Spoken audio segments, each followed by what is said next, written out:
Phasing out of view. Could be my lighting. Oh no.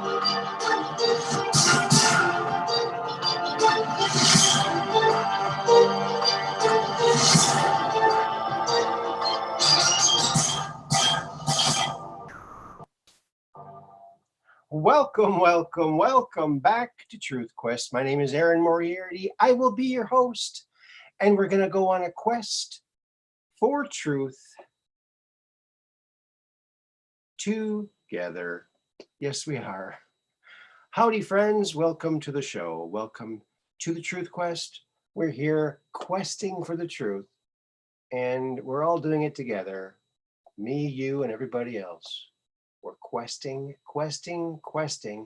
And now I'm going to quest this on out and share it on out to my buddy, friend, pals over there on the fascist book thing, Facebook, whatever they call it these days.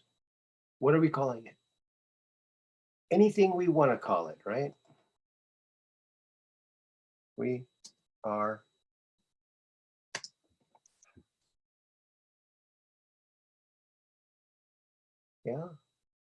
live. That ought to do the trick. Join us.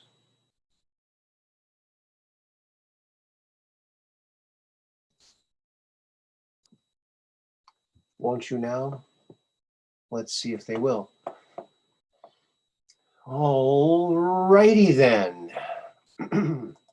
There we go. Hey, look who's here. Mud Rabbit, Philip Oliver, Jacob Waters. Hello, my friend. And Mud Rabbit and Jacob Waters. Oh, I guess I can't count people twice, can I? Or maybe I just did. Welcome to the Truth Quest, everybody. I gotta say, I'm kind of excited about hearing from Mud Rabbit. But you know what? It might not be able to happen tonight because my phone is like downloading or some thing like that. I took it in to get it new SIM card or whatever. I don't know what it is.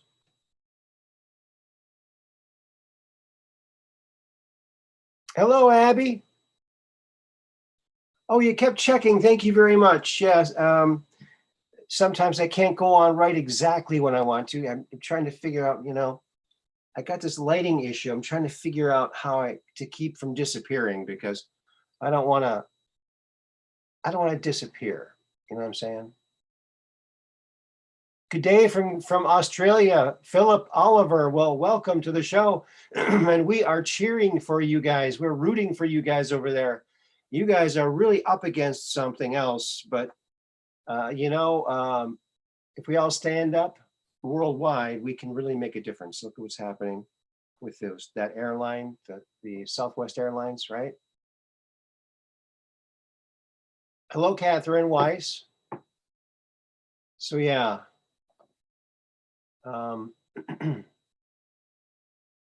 Yes. For a change, you're here on time. Well, there you go. Well, I'm never on time, so there you go. That's probably my fault. So today, friends, some interesting things happened. I got a call or a message from a friend, Pam, and she sent me this video. It's a secure team video, Tyler's secure team. Check him out. And he's got a great, fantastic show. And he's going to be uploading some of his old shows now, too. So that's great. He had a bunch of other shows. But he was off the air for a while, but he's back now and doing some really good work. And he had some pictures of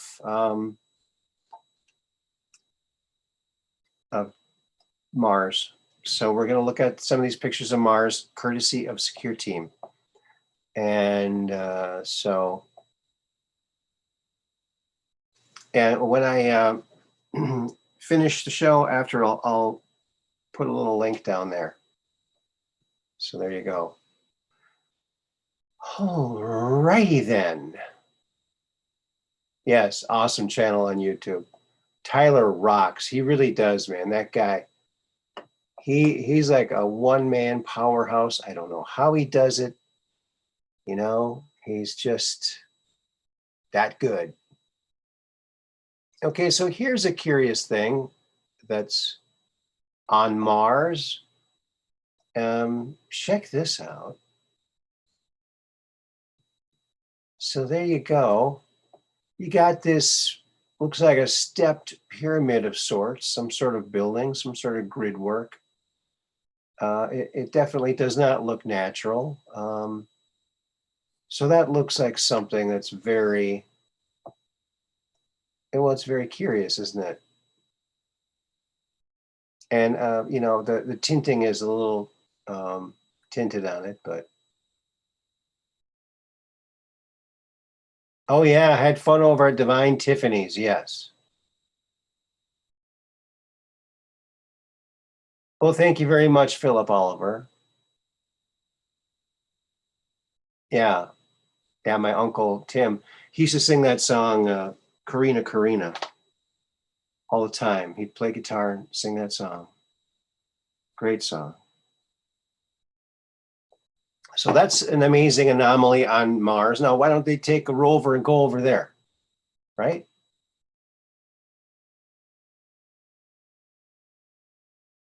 Yes, the catastrophic event. I did see that, Abby. Yes, William Shatner letting slip going to be a catastrophic event. You know what?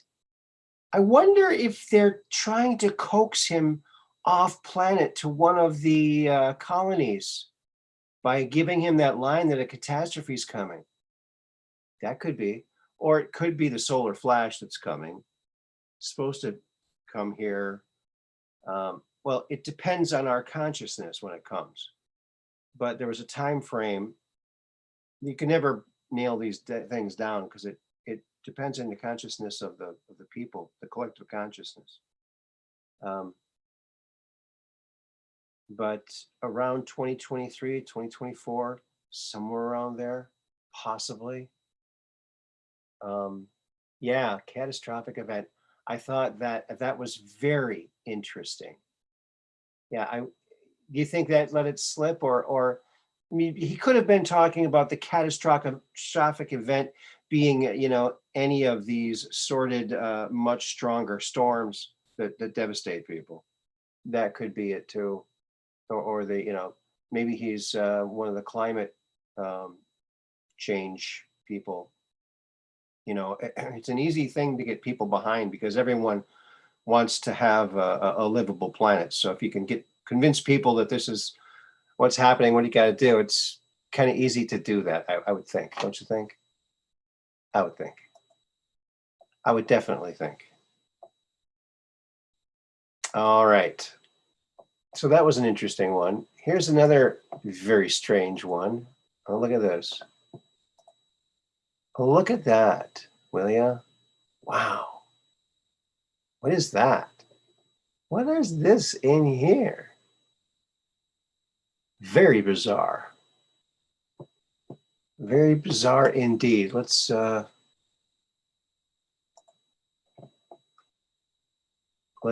see what we can find out here. Brighten it up a bit. Okay. Trying to see if there's any more little details in there. Well, I think I know what it is, folks. It's a pie tin with one piece of pie left, but the people didn't know how to cut it very good. What do you think? I think I'm right there.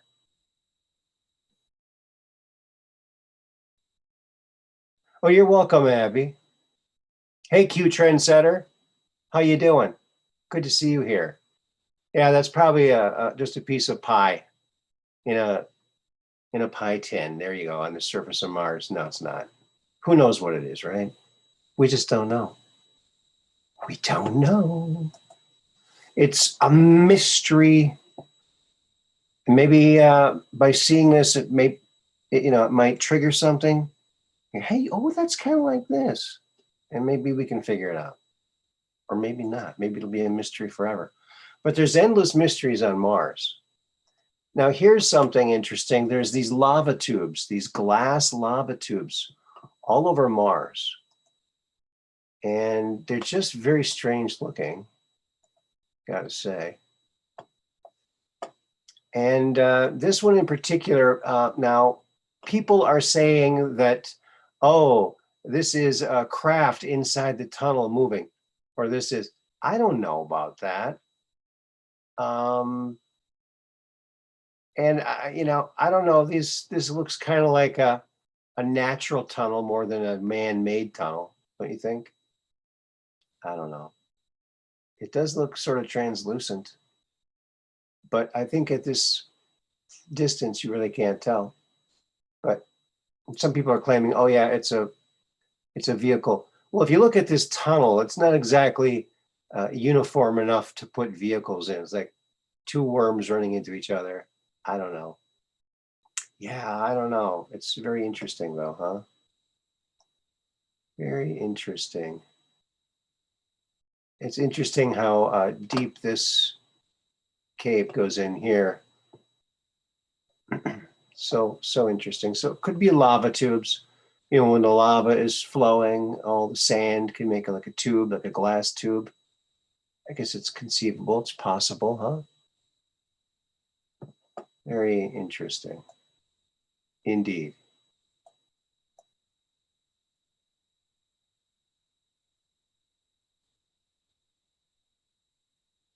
Yeah.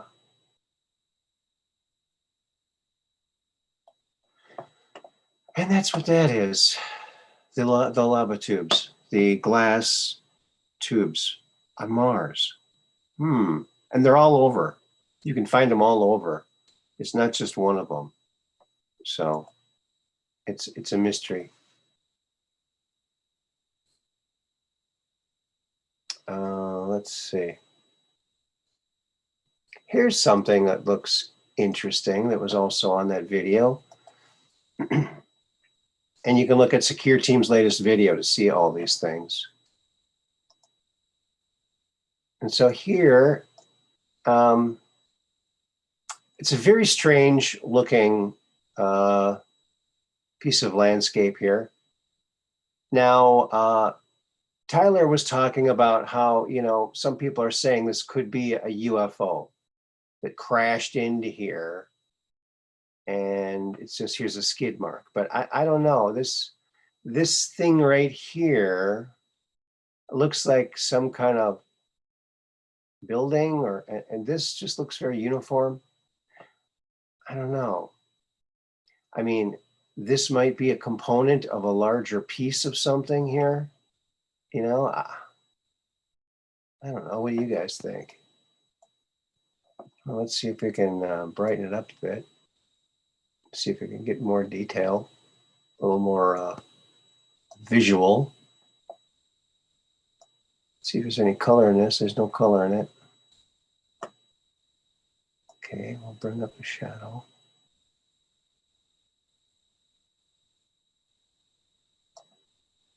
Highlights. It doesn't do much ever. Yeah, we can sharpen it. Yeah, it's pretty interesting. It just looks awfully darn uniform here to be just a skid mark. I don't know. Now, this part of the land here certainly does, but it looks like there's something underneath here that, who knows what it is, some kind of underground building or mall, something.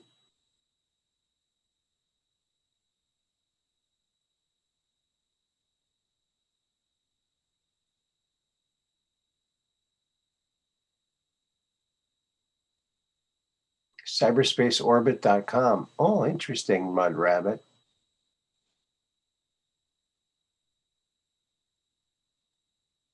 How on earth do we get these pictures? Thanks to NASA.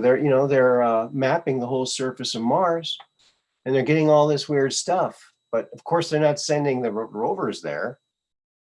They could send the rovers to check this stuff out, but do they? No, they don't. I wonder why. Makes you almost think like they don't want to solve anything. They don't care about a mystery or an anomaly. They don't really care. I mean, think about some of the pictures that the rover took that are anomalies.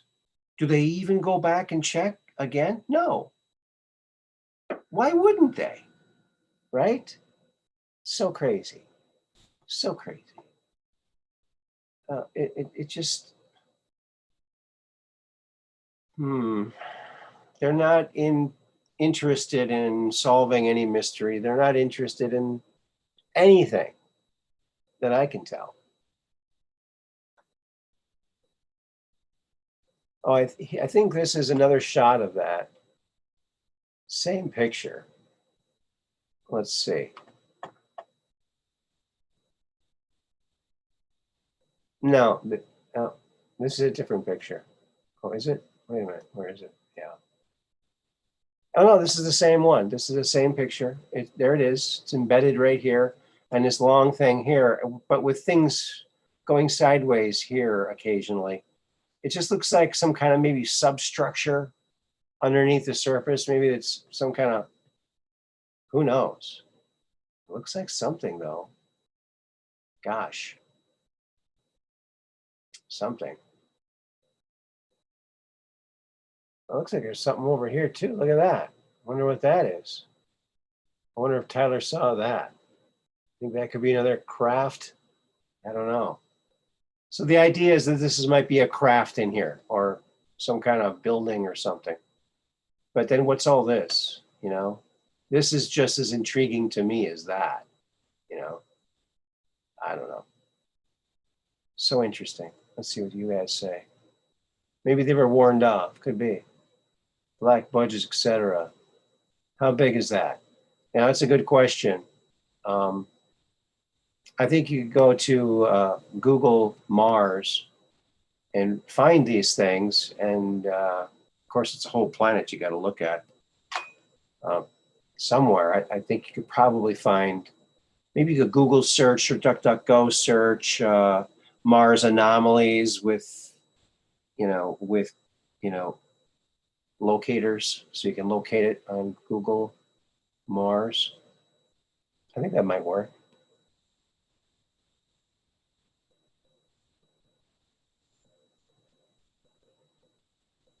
Yeah, it looks like a war happened. That's right, Mud Rabbit. Sure does. Yeah, especially that big gash in the side of Mars. Well, they say it was possibly one of the moons of Maldek, which is now the asteroid belt. So that's a very interesting picture, I gotta say. And if you want to, on his video there, it's right, this far in. So there you go, 347 in. So you can find that. Seems to be a lot of talk about Mars. Yeah, well, it's an interesting planet. Hello, Divine Tiffany. It's an interesting planet. So's Venus. I mean, they're all interesting, right? And look how interesting Pluto ended up being. Thank goodness they had a color picture for that, a color camera for that. Yeah, it looks like a crash landing, Kelly George, you think? Could be.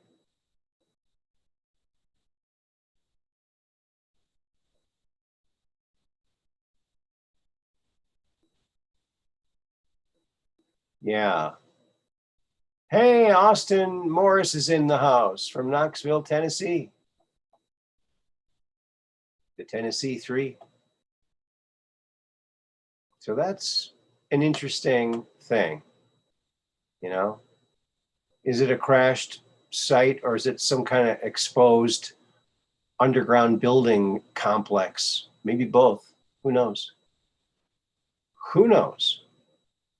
It's another mystery that we can guarantee one thing. If there's a mystery on Mars, you can guarantee one thing for sure. NASA will not go anywhere near it. And if they photographed it with one of their rovers, they won't go back to that spot to verify it because they haven't yet, which I don't understand.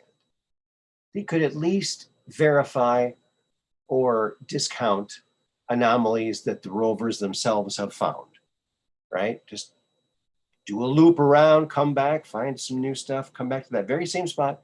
Oh, no, it's just 3 rocks. It's not really a mouse or a rat. It's just the way these 3 rocks are lining up from that other angle. Oh, see, that would be money well spent. And NASA could actually brag about, dispelling an anomaly or verifying it, you know.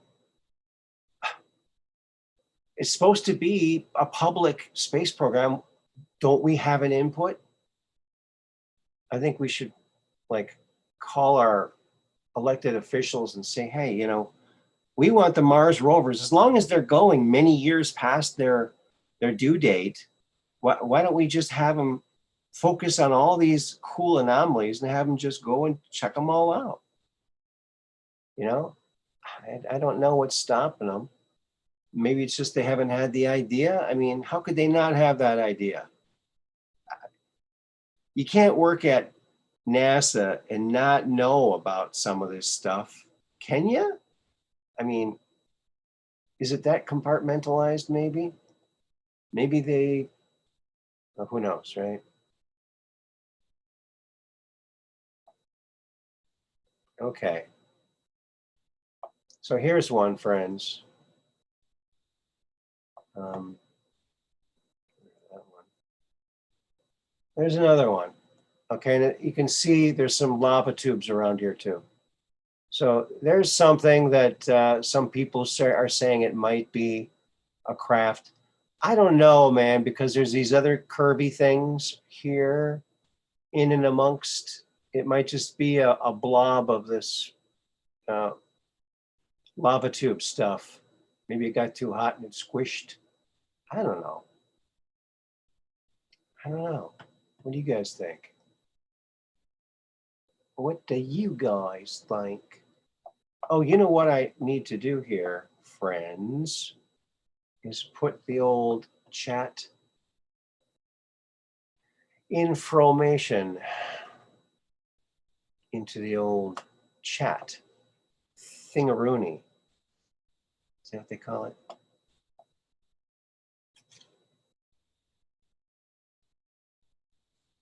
All right. There is the information to call in, if anyone wants to call in. And so we'll keep talking about this.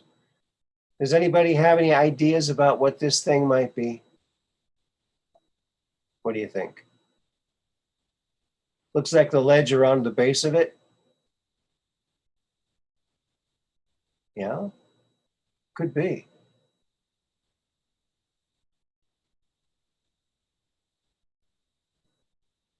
Thingaroony. Yeah, that's what it is. It's a thingaroony. Huh. Why didn't I think of that? It should have been obvious to all of us. It's a thingaroony. Look at that. That is definitely a thingaroony. Well, now that we've solved that, Sirens of Titan by Kurt Vonnegut had mind-controlled slave laborers on Mars. He was ahead of his time. Yeah, he was ahead of his time. Look at that thing. Something there. Something there. It almost looks like writing right here, doesn't it? Here, you know what?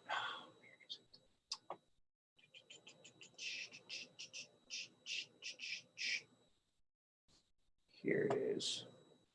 Okay, so let's do this old magic trick here and see if we can find more.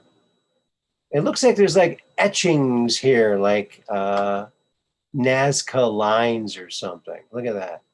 See this? Maybe those might be natural veins or cracks or something in this glass structure or whatever this stuff is. Or maybe it's stuff flowing underneath here. Maybe it's water coming out. Could be water. I don't know. This looks like something.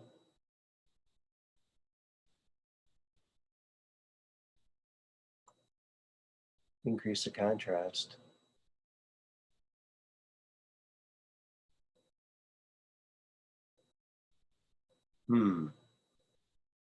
Alrighty then.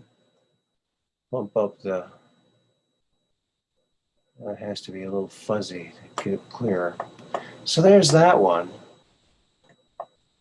So that's that one. Yeah, you wish the photos would give scale sizes. Yeah, I think it's pretty large. These are pretty large structures. Very large, I would say. And that's not a measurement, it's just an opinion, a vague opinion. A shell in the sand. Hey, there you go. A shell in the sand.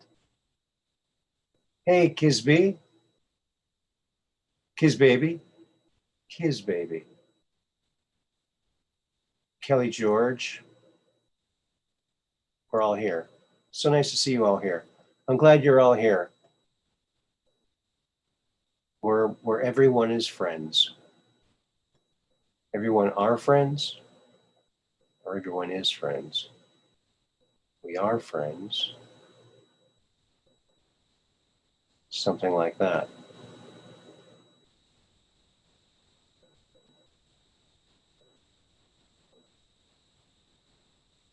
That's a UFO or maybe an exposed portion of an underground base, Dark Brain says. Yes, could be. Could be. Maybe that's their version of the Dairy Queen. And Austin says, I rarely see scale information included with images like this. That makes it difficult to find anything useful to say. Yeah, it kind of does, but good to see you too, Kiz Baby. All right. I got some good news, friends, to tell you. I got some good news about an upcoming guest on the show.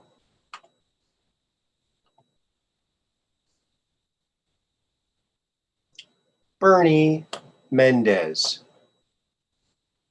Yep, I have been trying, and finally, I'm going to have the gentleman on. Find the thing.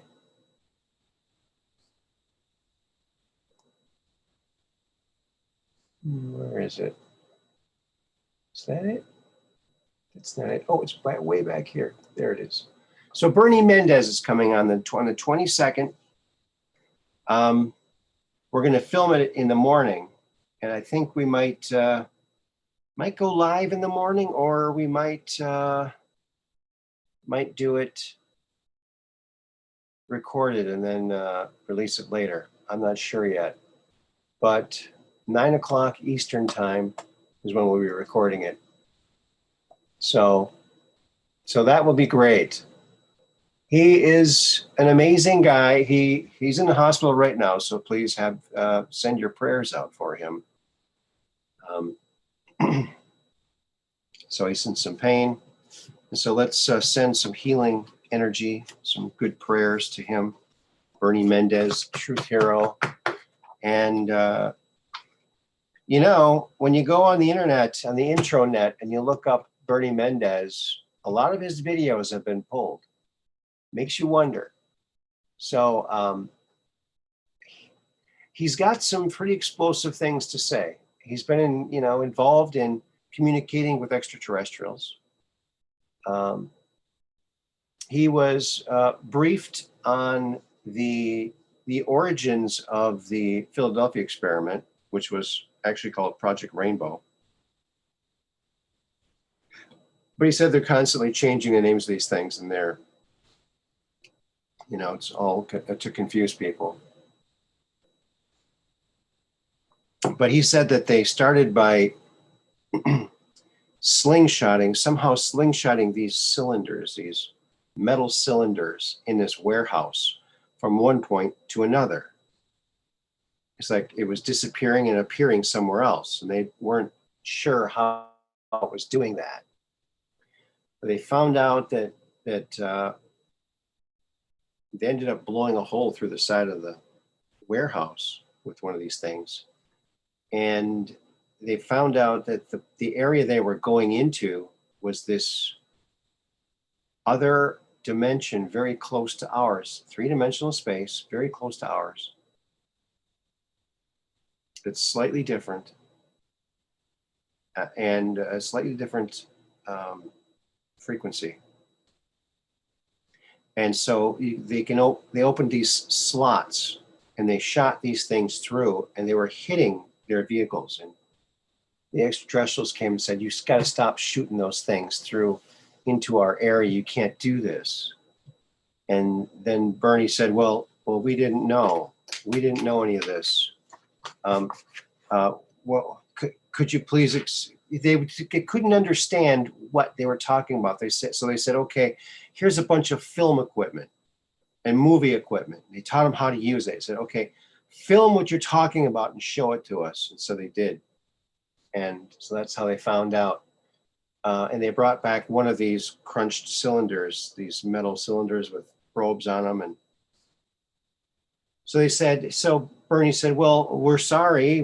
We went into your space. We didn't really know what we were doing, but could you show us how to go in there? And he said, yeah, we'll show you and set you up with some places to go there. So these are little envelopes in time space between dimensions, I guess. These slots that they can open up. And so very interesting. He's a very interesting fella. So I'm looking forward to speaking with him. I talked to him this morning. Like I said, he's in the hospital. So send your prayers out for this gentleman, Bernie Mendes.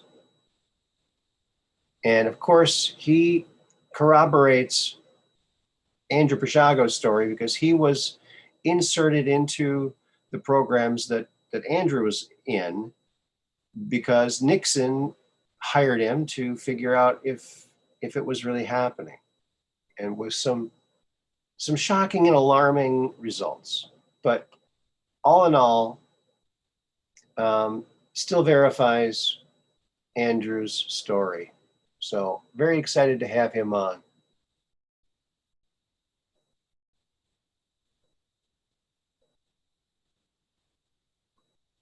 Okay. I was thinking about today, folks, with all of the artificial butters on the market, do you think real butter feels marginalized? How do you like that one? I just thought of that today. Just for you. I thought, I gotta have a dad joke. What am I gonna do? Butter. Butter jokes are much better than others. Don't you think? Yeah, that's what I think. Alrighty then. Now, here's something they found on Mars. They're not only finding disks on the ground in Mars, they're finding disks in the air. Look at that. What is that? Something in the air, flying in the air, floating down. Is it, another probe landing? When they caught it? Another rover landing? Maybe they caught part of it coming down.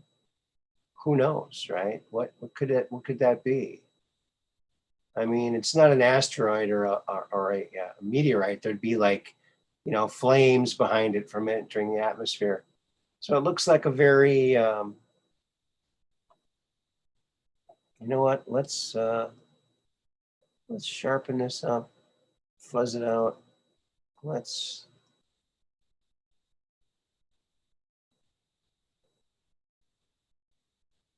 they do have that crazy chopper up there too now, right?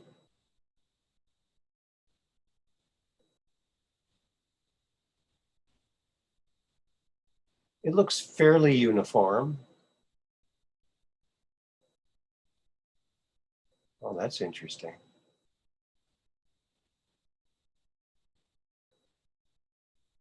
It's like an upside down UFO. So if we turn this upside down, Right set up. Okay, now it looks more like a UFO, doesn't it?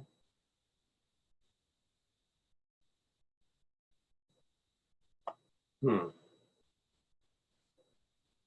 There it is, flying in the air. What is it? Something on Mars. And it's one of a couple that they found.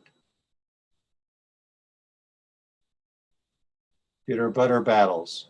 A favorite line of the Golden Girls. Oh, yeah? Hello, Color Fab.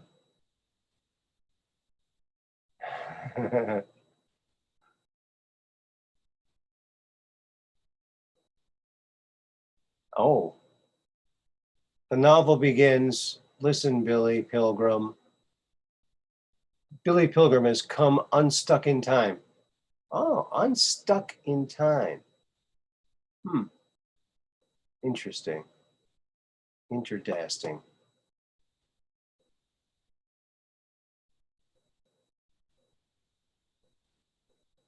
Hello, Brooklyn Way. Glad to see you here. Cute trendsetter, everybody. Okay, well, that's enough of that picture. That's a kind of a boring one, huh? Just a UFO on Mars, no big deal. Well, here's another one we found on Mars. This one's kind of lit up. You can see it's up here in the corner. Here it is blown up with contrast added. Look at that. What the heck is that? Well, look at that thing. Very interesting. I think that is very, very interesting.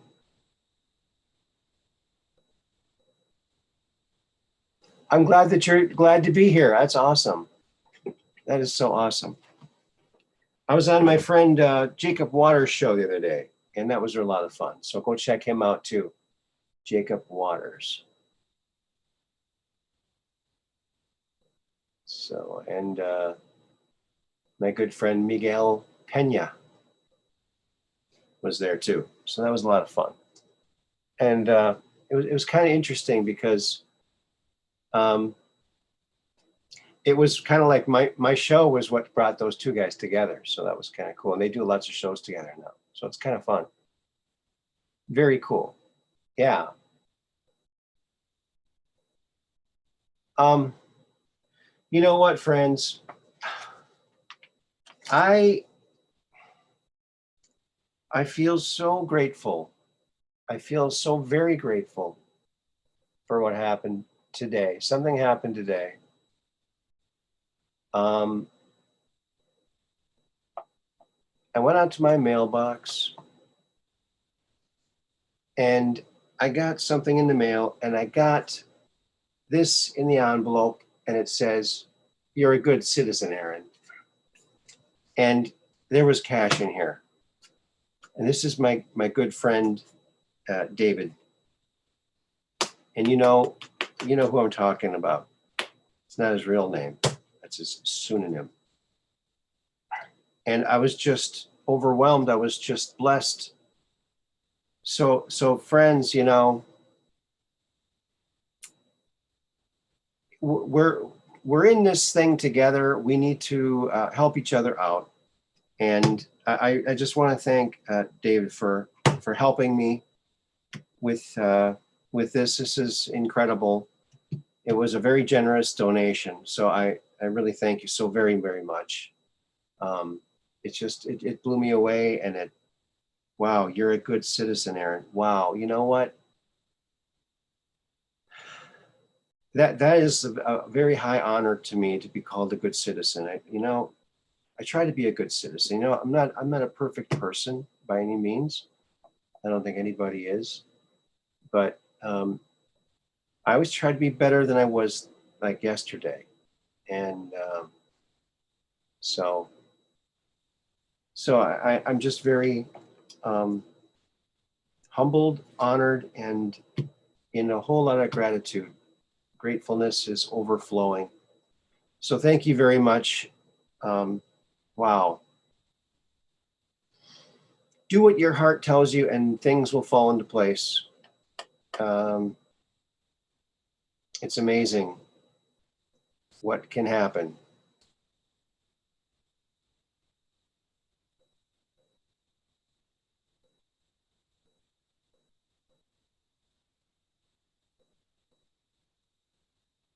Thank you, Abby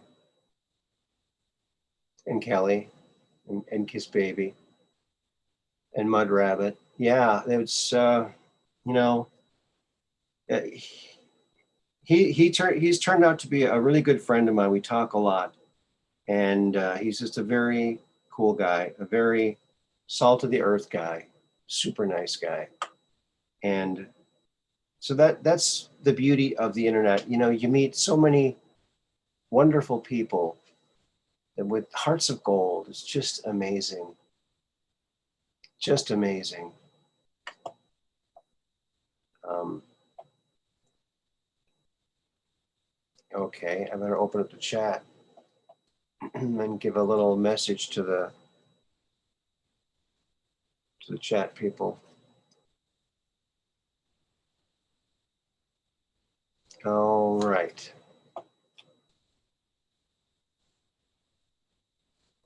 So I'm sending these hearts to all of you for being here. I love all of you. And that goes for everybody.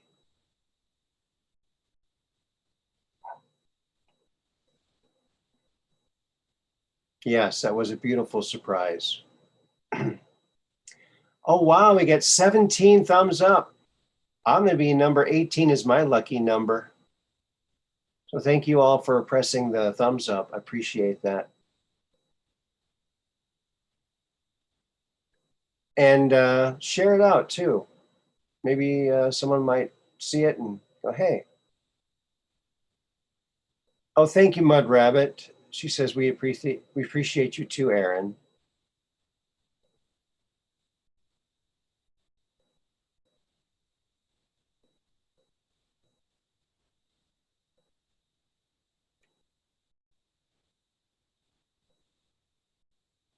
Oh, yes, Philip Oliver. Yes, Aaron had friends do stuff like that for me. You don't want their charity, but it's all right for you to do it for them. Friend put a couple of $100 in my account. I cried. Yeah, it really it's such a touching thing. And you know, it's a powerful thing. And what it really does, it makes you want to give. You know, it's like a catchy thing, right?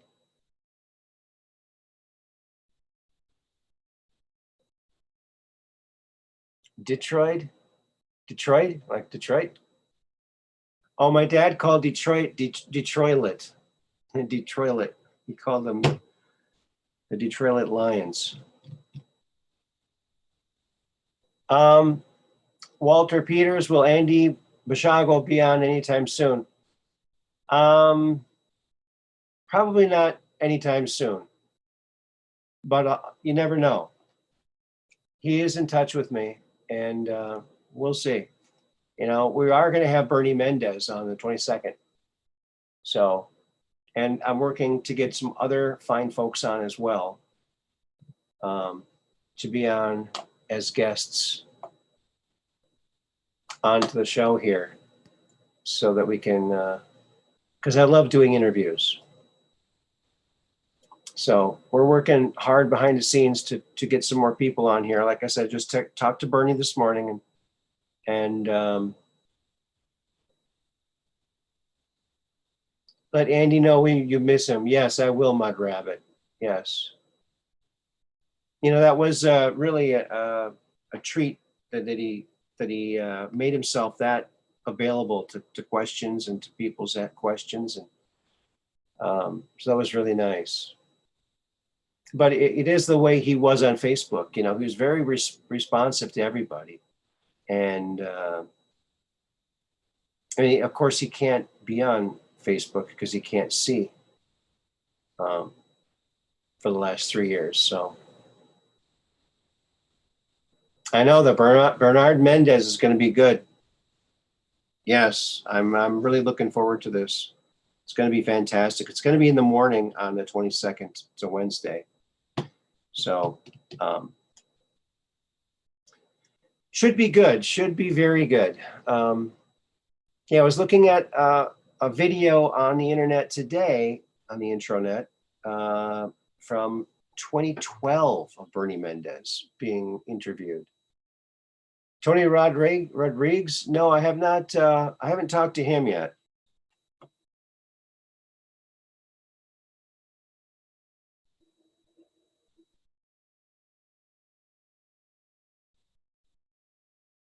Haven't talked to Tony yet.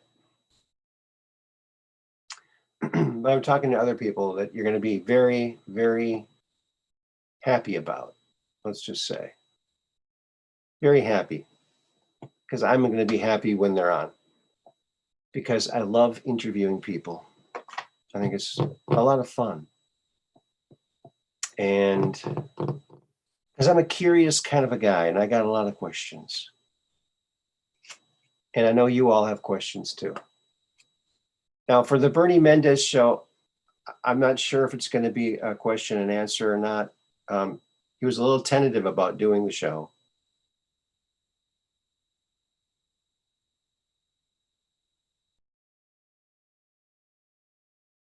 I'm into it, so I'm really looking forward to it. I've been meaning to have him on for a long time. Uh-oh, my internet connection is unstable. Uh-oh. What does that mean, folks? What does that mean?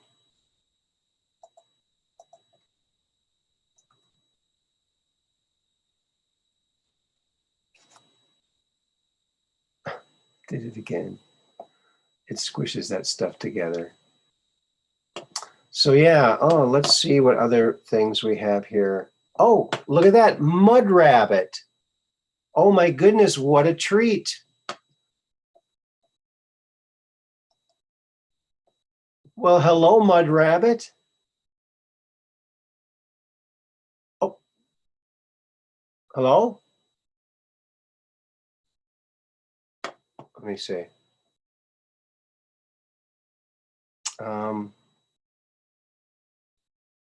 Okay.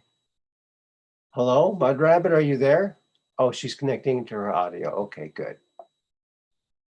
There's the prompt. Vibrating high here on your show, Aaron. Oh, thank you, Abby. Mud rabbit, are you there? Hello.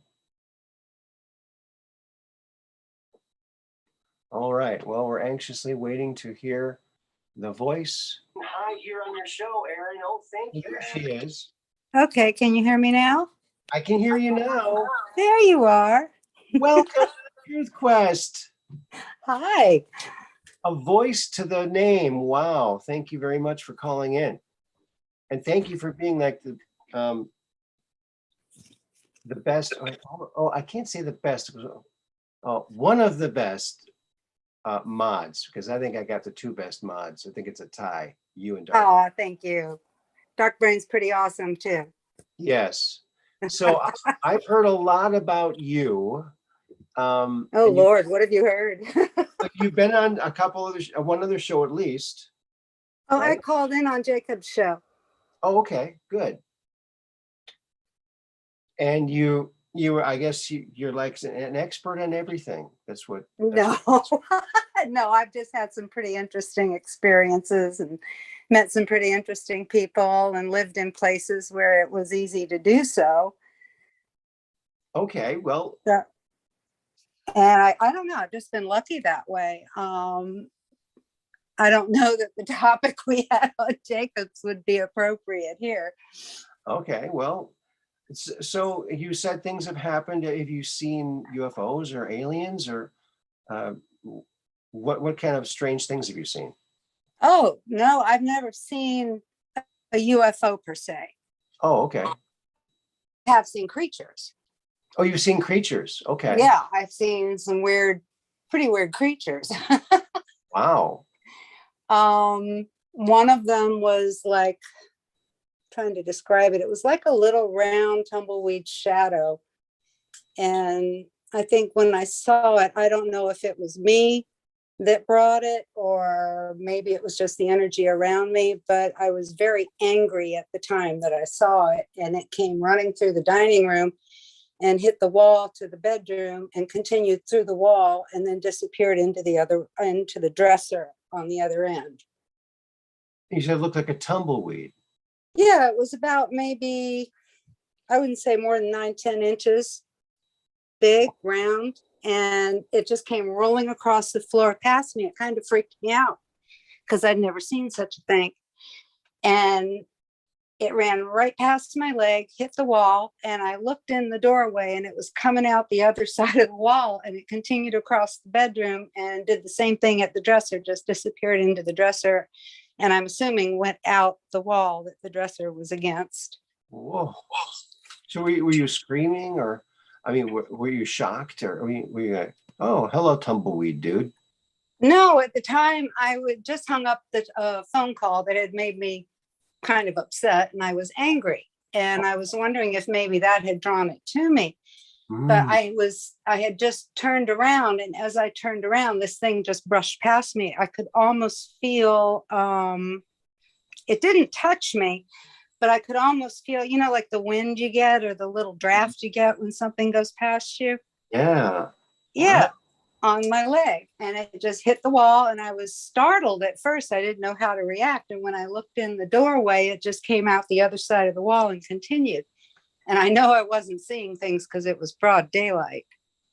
And so you said it looked like a shadow, like some kind of dark. Was it fuzzy around the edges, or was it like solid looking, or?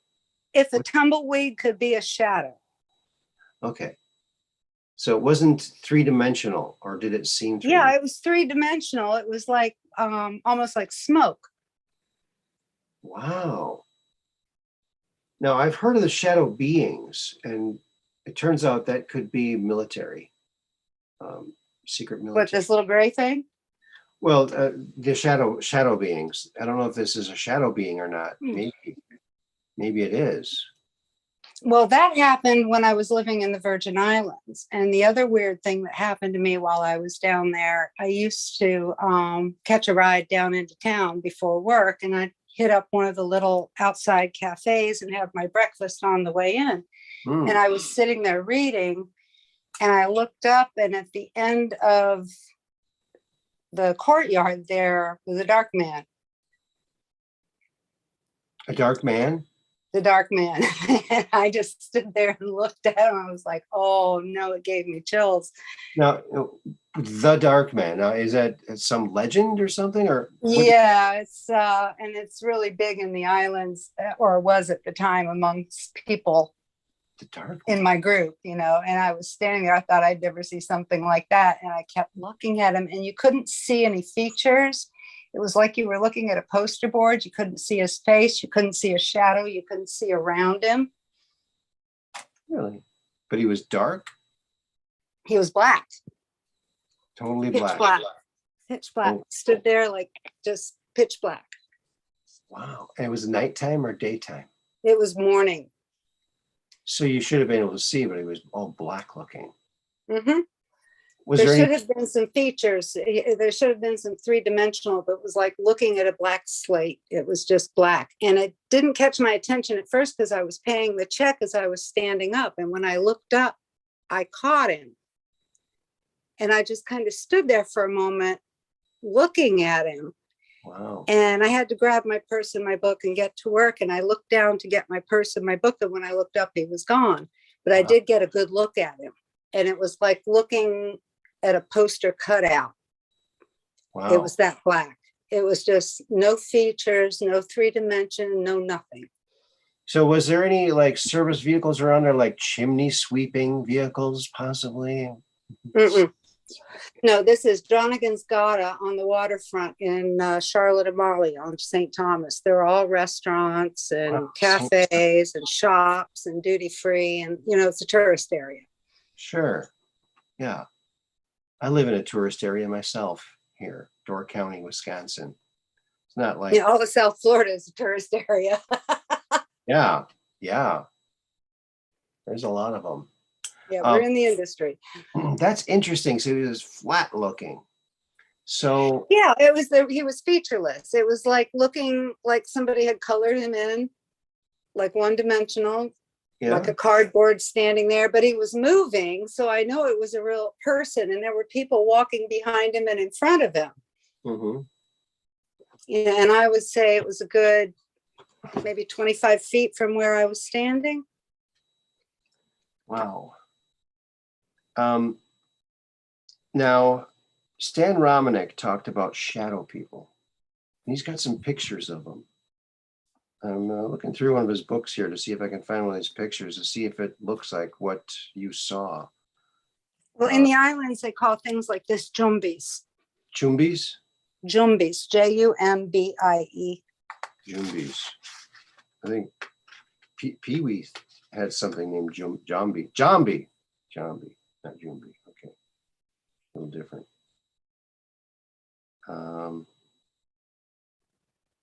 So I would imagine if that could probably explain both of my experiences down there, the Jumbies.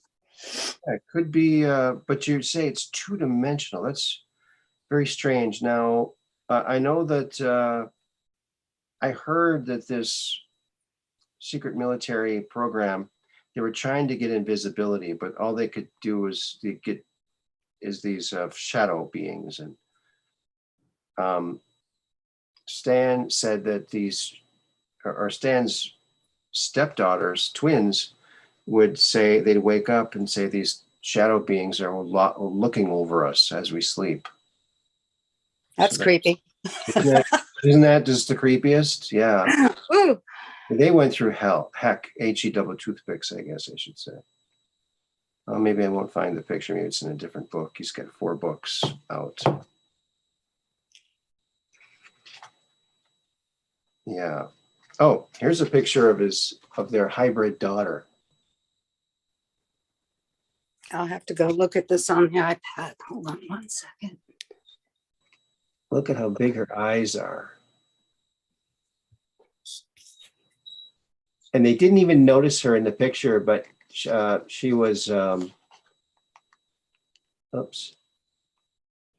Mm-hmm. Yeah.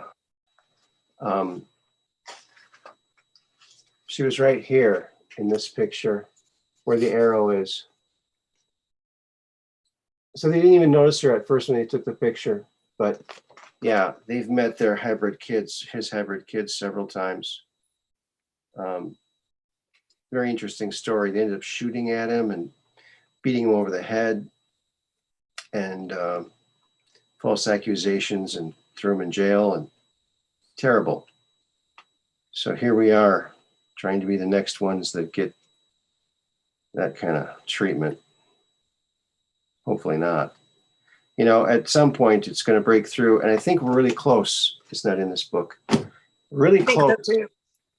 Really close to the public being aware, because now they know that, okay, the disclosure was lame, but at least they have an inkling that UFOs are real. Mm-hmm. So what else what is some of the deep dives that you've done with the name Mud Rabbit? You've got to have some pretty good deep dives. So what do you like diving on? Oh my God. Anything that interests me, pretty much. Yeah. Mostly about the soul and spirit, where we are on the incarnational cycle, and how we evolve as individuals. I don't know if that fully explains it. Mm-hmm. Just show me a rabbit hole that looks really interesting and I'll go down. Yeah, it's quite amazing what you can find down these rabbit holes. Yeah, it is. The big discussion we were on, well, there was a lot of big discussions on Jacob's channel, but we got into the discussion on organic portals, and I'm not so sure that would apply here, but yeah. I'll give it a try. That there are 2 races of humans in the world, and I think this is something that people are going to begin to wake up to. Okay. There are people who, well, to put it in biblical terms, the seeds of Cain versus the other side. Abel. Yeah, well, not Abel because he killed Abel, but the sons of Seth. Hmm. Yeah, like And he was a reptilian, and that's what the Illuminati or the Satanists or whatever you want to call them. yeah, the seed of Cain. But not that I want to go biblical. I'm not going that direction. But that there are two types of humans here, and the ones that are not working above the third chakra are the organic portals.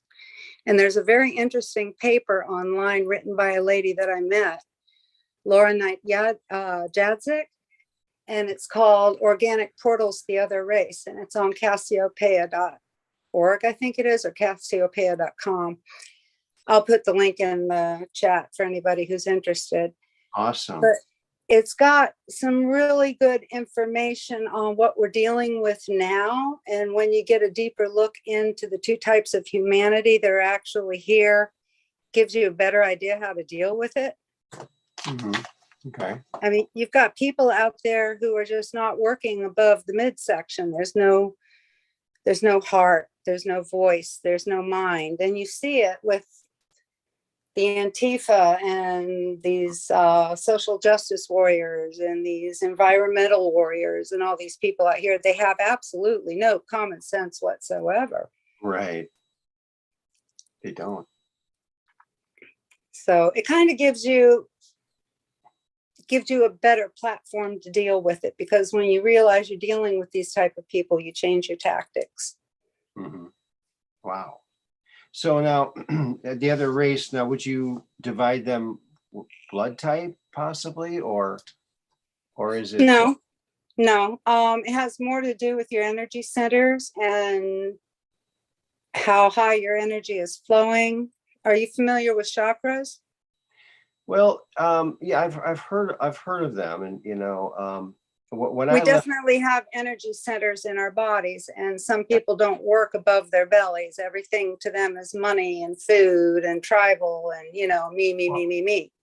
well, when I came out of my body, I came out of my stomach. But when I came back in, I slammed into my chest.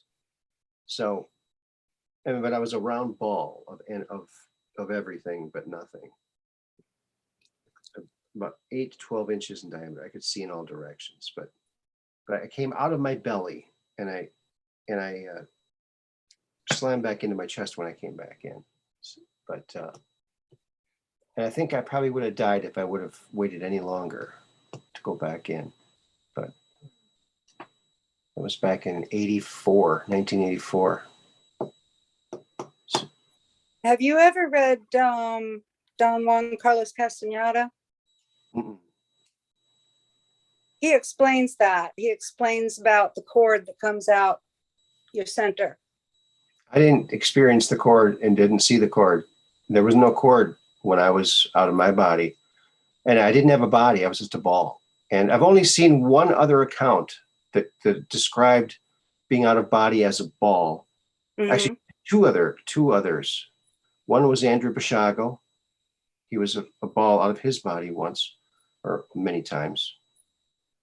And in the book, Alien Interview by Lawrence R. Spencer, Errol, the extraterrestrial that survived the crash at Roswell, she telepathically communicated with Matilda, and he said, or Errol said, "You are an immortal spiritual being." And she said, "Well, I know, I'm Catholic. I have a soul." And Errol said, No, you don't understand what I'm saying. You are an immortal spiritual being, an Isby." And she said, "Well, I know, I'm Catholic. I have a soul." And Errol said, "Be out of your body." And she was above her head, and she was a round ball, and she could see in all directions. That's the only other time I've ever heard that, other than when I was talking to Andy one time. So I think mine was different for some reason. I don't know why. That's interesting. Yeah, he talks about when the energy leaves the body, about it coming through the belly. Oh, really? Yeah. Wow. Yeah, I was listening to a radio show. A guy was talking about how to do astral projection. I just gave it a shot and it worked. Freaked me out. Totally. I've never done astral projection. I've had lucid dreams, but I've never done astral projection. I'll never do it again because when I came back in my body, my whole body was pins and needles, like my blood stopped.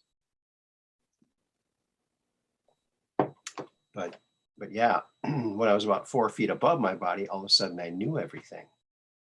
And wow. There was a gray stream of knowledge above me. And I could mentally pluck anything out of that ball, that stream of knowledge. It's kind of like, have you ever watched Finding Nemo? Cute movie. Yeah. When turtles were in that jet stream of the ocean, that stream that was kind of like the jet stream in the atmosphere. It was kind of like that, and there was stuff in it, and you could pluck anything out of it. I plucked a little white flower, and it came before me, and it just distilled down to its basic elements, and I had the re-knowing of, oh yeah, that's why a flower is designed that way. And so that was a revelation. And then I looked at my body and I realized, oh my gosh, I have no connection to that body. I'm so glad to be out of it. I don't have any connection to that body whatsoever, or the many other thousands or millions of other lives I've ever lived. I just felt free to be out of it. And so, yeah, but that was freaky. But when I started going through the ceiling, I got scared and I slammed back into my chest, thumped. It was a thump. And I had to rub my arms and my legs to get the blood going. It was crazy. But I'll never do it again. But it did teach me that, yes, we definitely do have a soul, an immortal spiritual being that's, it's kind of like when we drive our cars, we are the soul of the car because we are we're animating the car. So our soul is animating us,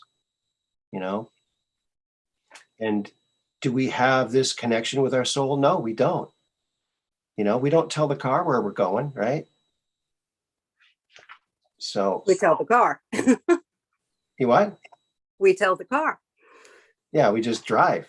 We just make it turn this way. We don't tell it why we're making it turn that way. It's the same thing with our soul. It's like driving us. Why are you driving me here? Oh, maybe I'm supposed to ring the doorbell. Okay. Yeah. So what other kind of things are you interested in? This sounds very interesting. Natural organic portals. Now, organic portals,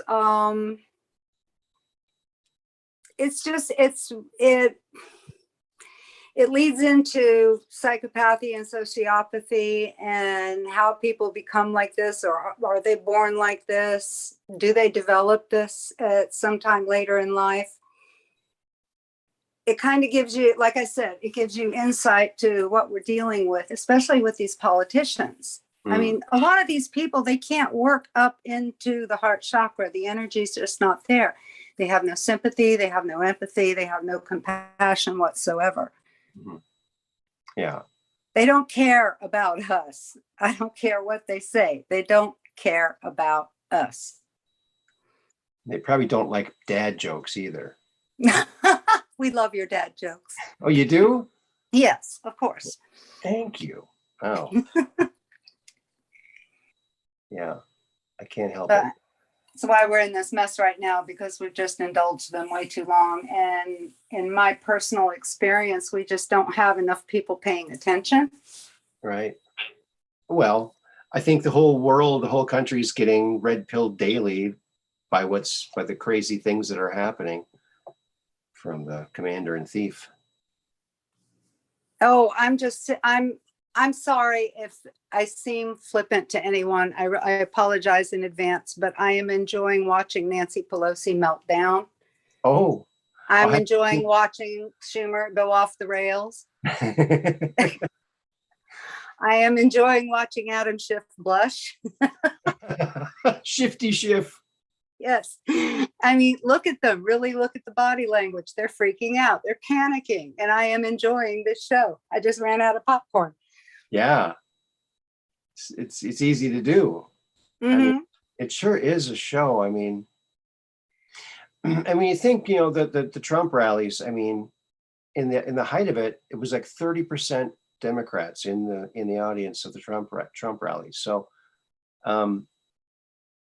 it's definitely not a right left thing, but definitely the most popular president ever in our time. Definitely. I've never ever heard of a president having boat parades. It's never happened before. And I'm pretty old. I've never seen Oh it, my God. you know.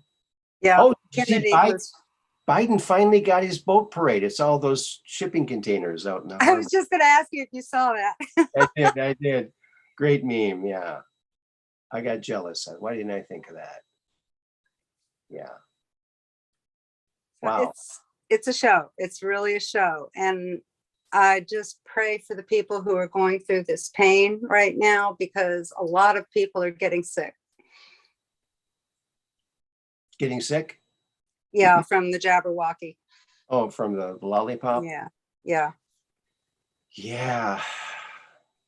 Two die per day per 100,000. Yeah. That's a lot. It's like 1.9 million over a year. That's too much. And let's go, Brandon. Yeah. Yeah. Let's go, Brandon, all the way. You know, every day I run into someone else who doesn't know what that means, and I tell them, and they always have a big smile on their face. So it's only getting better, and you know, I got those T-shirts out, so we'll see. Great. And so Mud Rabbit. Didn't I sent you? Didn't I send you? Yeah, you got your shirt, right? The T-shirt and the coloring book. And the coloring book. So what did you think of the coloring book? I love it. I got to find my pencils now. Yeah, find your pencils, because you know why? Coloring like calms you down. Like, oh, I paint, I knit. Oh my God, you have no idea. I paint, I knit, I do crochet, beadwork. My mom crochets too. Yeah, that's awesome. I refurnish furniture. I built my living room set and my dad's bed. Wow. I like to find old pieces of furniture in the trash and take them apart and sand them down and put them back together and fix them up. You know, it's wow. Well, that's cool. Yeah. It's fun. It's fun. And it's a lot cheaper than going out and buying some big bulky thing that you have to worry about storing later. You just disassemble this and burn it. Yeah. Wow. That's cool. I know when I was a kid, my mom reupholstered a lot of our furniture. You know, we didn't get new furniture. We got reupholstered furniture. So that was fun. Then I would drag home chairs and things I'd found for my mom to recover. And she finally said, Aaron, you know, I don't really want to do all these other chairs. So I stopped bringing them. Oh, I love it when people throw out, you know, those little wrought iron tables. Oh, yeah? I'll find these little wrought iron tables that people throw out. I've got a friend that lives behind me that's in construction. He'll find them in the trash when they clear out a building. And he brings them to me and I'll sand them down and I'll spray paint them and I'll paint a tile and then epoxy it over onto the table. And nice. And everybody's like, wow, can I buy that table from you? It's my table. I sold 6. Oh, wow. Wow. Yeah. That's awesome. And I haven't even tried. Well, there you go. Yeah, it's fun. It keeps me busy. It keeps me out of trouble. I'm extremely hyper. So are you? So I'm very creative. So do you have your own channel, your own show? No. Why not? I don't know. I know why. I can't figure out what to put on it. I know why you don't have your own channel, because you wouldn't be able to have the best mod, because you are the best mod. So you wouldn't. Oh, thank you, Aaron. Hope Dark Brain didn't hear that. But yeah, that coloring book, it's all done photographically. So I just took the color out and all the shadings in. So it doesn't Yeah, take that's really cool. I like that. thanks. Yeah. And yeah, it's a lot of fun. And all those pictures were taken here in Door County. That's one of the top 10 vacation spots in the US, believe it or not. We've got more lighthouses than any other county in America. We have 11 lighthouses. And you're landlocked? No, we're a peninsula. You're a peninsula. I'm trying to, oh, that's right. You're on the lake. Yep, on Lake Michigan and the Bay of Green Bay, I think. Yep. But yeah, it's interesting. But you know, I don't know why they call them lighthouses because, as you know, they're very heavy. Well, that was my only two weird experiences to share. That those happened to me on the island when I was living down there. So I thought you would appreciate it.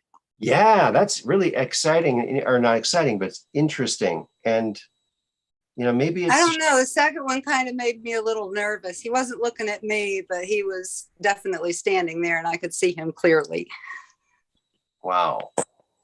Now he wasn't one of these, you know, wood cutouts that people paint black and put them in front of their gardens and something like that. It's not like If he that. stood still, I could have mistaken him for one. Really? Yeah, but he was moving. Ooh. And he looked two-dimensional. Yep. Maybe he was an escapee from Toontown. Who knows? Who knows? Although, you know, they say that everything we see here in our three-dimensional world is a projection from a two-dimensional universe. So Two-dimensional. I thought he was more like one-dimensional. He was flat. okay, well, that would be two-dimensional. Okay. Okay. Flat, like a drawing on a paper or something. That's Yeah. two-dimensional. Yeah. Wow, that's really interesting. Did anybody else see it? I mean, you were on your way to work, so probably didn't have anyone with you. I know. I stood up from my table and I was ready to, like I said, I was paying the bill and I looked up and I saw him at the end. They call these little areas gatas. They're like a courtyard and they're surrounded by stores. And there's an entrance to the waterfront and an entrance to Main Street. And I was facing waterfront and he was standing in the archway about maybe 25 feet from me, I'm guessing. Okay. Wow. And he was moving around. Did he have And normal human proportions? Yeah, just like a man, but not a man. He's just standing there and he's moving. I could see his arm moving and he takes a step and he puts his hand on his hip. And there's people passing in front of him and behind him. And I can see the waterfront on the other side of him, just barely. People and in front of him, behind him, and no one noticed him? I don't know if anyone noticed him or not. You know, people were just on their way to work and the street is busy at that time. And you can really just be booking it down the street and not pay any attention to anything. The streets there are like cobblestones. Yeah. Oh, yeah. The sidewalks. So you're watching your feet. Yeah.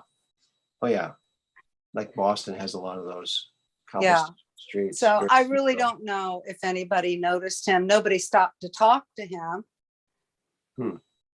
And usually the greeting in the islands down there, you don't stop to chit chat because everybody's in a hurry. When you look at somebody, you say, okay, they respond, okay, and you keep going.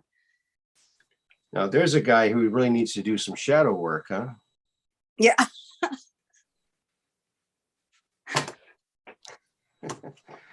Yeah. Well, he could get a job as a shadow puppet guy. Yeah, right. Or a poster or a barker. I love standing in the archway. We got a lot of people down there that do that work. They'll stand in the archway and do barking for some of the stores. Oh, yeah? Yeah. Wow. Come on, shop over here. Exactly. Wow. So we had one for our restaurant. We had a restaurant on Back Street and on the corner of Back Street from Government Hill. And sometimes the tourists didn't make it behind there. So we had a barker up on Main Street directing them down to the restaurant. Oh, wow. Wow. And give him $20 and a banana daiquiri and he's good to go. Wow. Maybe you could train a dog to do that and do a real barker. Be a real barker. Yeah, right. Well, Aaron, it was fun. Well, thank you. Call back anytime. It was I just a will if I pleasure. have any weird experiences here, but I'm in South Florida, so everything's weird. It's normal. Yeah. Well, I'm Yeah. sure a lot of strange bugs and things down there, I bet.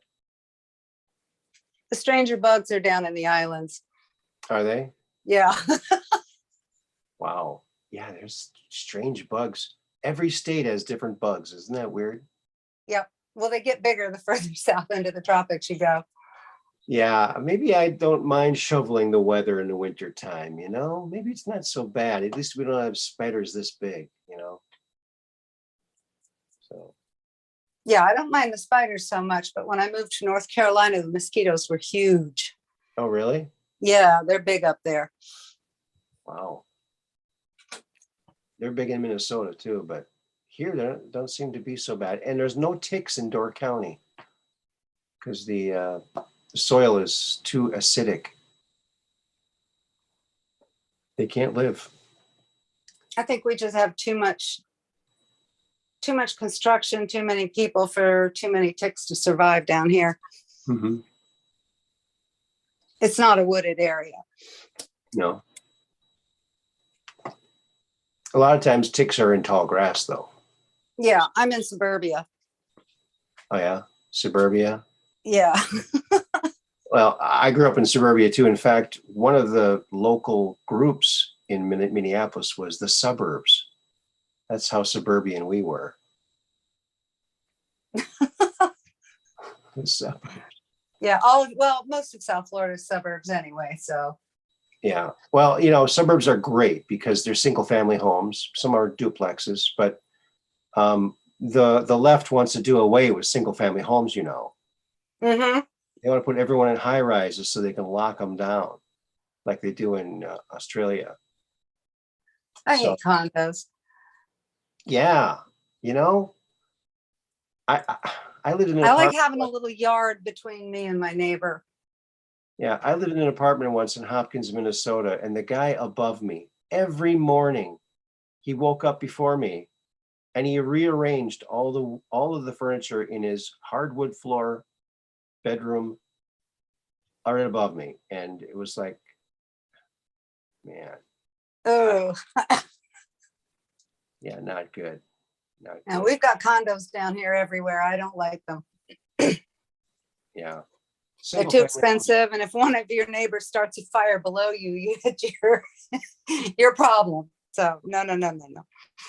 Yeah, I finally got a house out here several years ago, and so it's nice not having someone living above me or below me. But that's what they want. They want to pack everyone in like sardines. No, thank you. It's crazy. Well, thank you so much, Mod Rabbit, and thank you for being an awesome mod. You are Oh, really thank you. incredibly awesome. Even Dark Brain says he's amazed at how quick you are and getting things up there. And you are. It's like I'll talk about something, I look over and whoa, she put the link. It is amazing. I must have done something really good in my life to deserve a mod like you, Mud Rabbit. Oh, I'm blushing. Well, you rock, and you're welcome anytime to call in. And I'm sure the chat just loves you. I have not been paying attention because I'm listening to what you're saying. Oh, thank you. You're welcome. You have a good night. I'll come back and chat. All right, take care. You too. Bye. Awesome. Awesome, friends. So we got to speak to the famous Mud Rabbit. Can you believe it? Wow. I just feel very lucky that Mud Rabbit is one of our awesome mods. I think that's so darn cool. A very awesome professional and a whiz at furniture restoration. And I'm sure she makes very cool stuff. It sounds like she has that kind of that touch to make stuff cool. So there you go. All right, I got to put some hearts here for Mud Rabbit. There you go. Those are for Mud Rabbit. Thank you. Yeah, she was awesome. See, not every mod can be a super mod and a good guest. Look what we got: Mud Rabbit and Dark Brain. They're both great guests, and they're both great mods. So how do you like that? It's the Mod Squad. Yeah. Wow. The tumbleweed. That's bizarre. That is just amazing.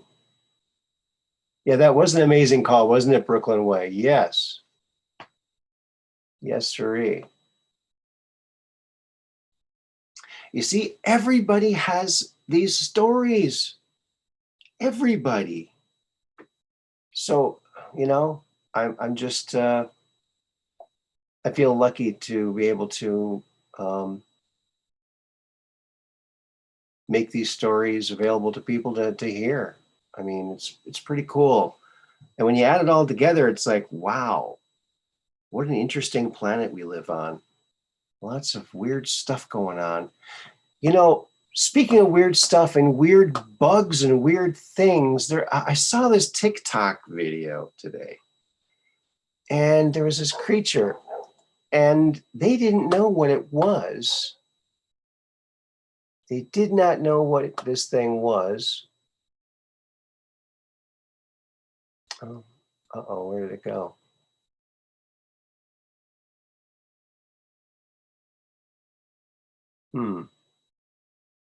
It's not showing up for some reason right now, friends. So instead, I'm going to show you another picture from Mars. Look at this. Will you now?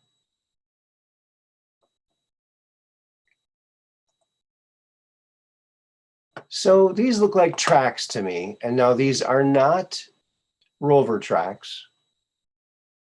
And looks like there might be something there that made these tracks.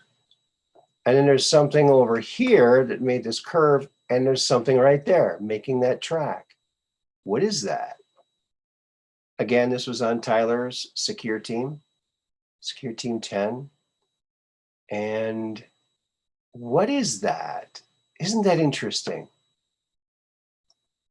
Now I gotta find those pictures of those little bugs. Oh, that little weird little thing. Oh, I think I know where it is. I'll look for it. Well, that's up on there.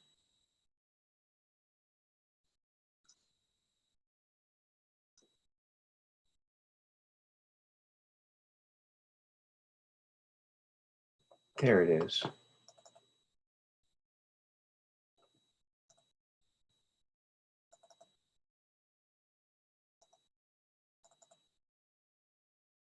Okay. So, all right. Someone learning to drive. Yeah, Kelly George.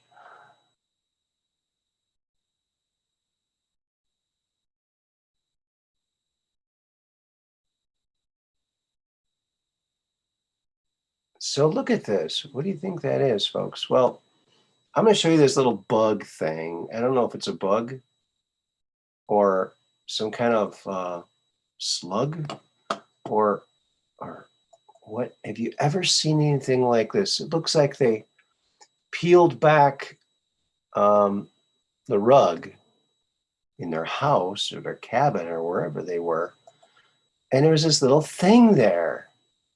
Look at this thing. What the heck is that? Have you ever seen anything like that? And he touched it and it kind of moved a little bit. And what is that thing? You know? What the heck is it?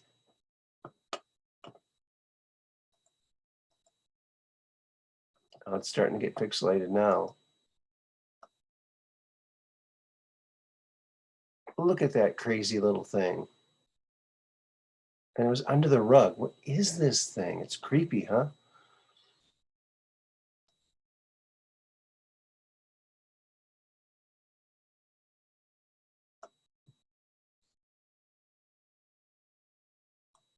Let's do a little adjustment here and see if we can see anything more in it.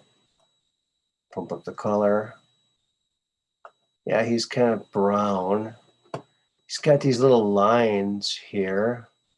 And 1, 2, 3, 4, 5, 6 legs. He might be upside down here.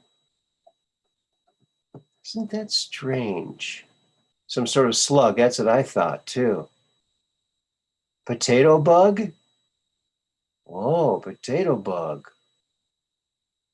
Yeah, I don't know what these are. Bed bug? No, I don't know what. No, it's not a bed bug, I don't think.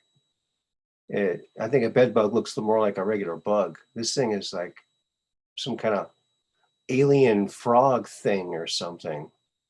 Some kind of flat toad or cross between a mushroom and a toad or something. But I got another picture here of it, a couple more pictures of it. Because as it moved and they flipped it over, it changed how it looks. And so now we got that. Oh, look at that. Look at that. I mean, you know, if you're going to be making like an alien movie and you need some creepy little alien thing, you might come up with something like this. But this thing looked like it was alive, so I don't know. I don't think it was a hoax. They were really puzzled as to what this thing was. And what is that thing? They seemed pretty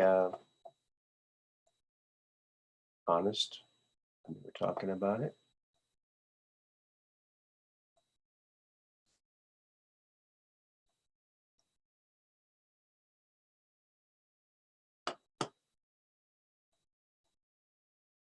What is it? It almost looks like an elephant here, huh? I'm telling you, there are so many strange things on this planet. There's no way we're gonna, I mean, we could explore Earth for the rest of our lives and never find all the life on this planet. We're so desperate to find life elsewhere, but we haven't even begun to find all the life on this planet and all the mysteries. Look at this thing.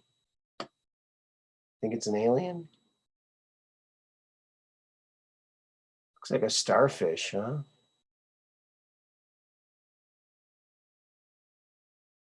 Is that you, Patrick? Yeah. Oh, thank you, Mud Rabbit, for putting my mail address up there. Thank you so much. Yeah, that is weird, isn't it? There's another picture of it too, in a slightly different.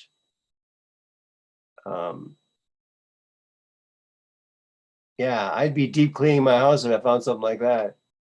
Clear everything out and beat it. Yeah, it's creepy, very creepy. So let's take a look at that other one.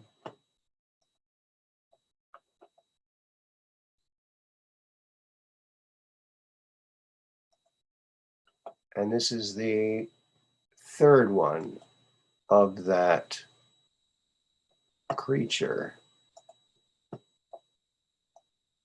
Looks like a Loch Ness monster now with shingles or something. Very bizarre, whatever it is, don't you think? My goodness. Just incredible. Incredible.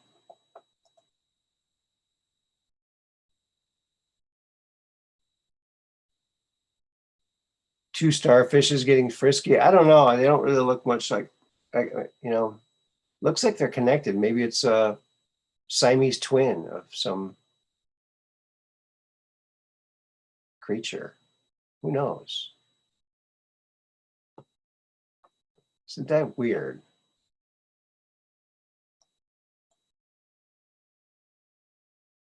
So weird. I just don't know what to say about it. I've seen some pretty weird bubs, but nothing like that. Me either. Yeah. Well, what could it be? What could that darn thing be? It's just creepy. It moves very slowly, very slow, not very fast at all. So, I mean, I couldn't see. The guy says he saw eyes. I didn't see any eyes on it.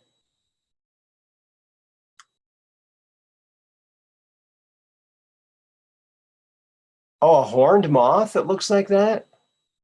Maybe that's the larva stage? Oh, that's a creepy larva. No, it had eyes. The guy said in the video, he said he had eyes. And, maybe I'll see if I can find that. Maybe I can play that on here.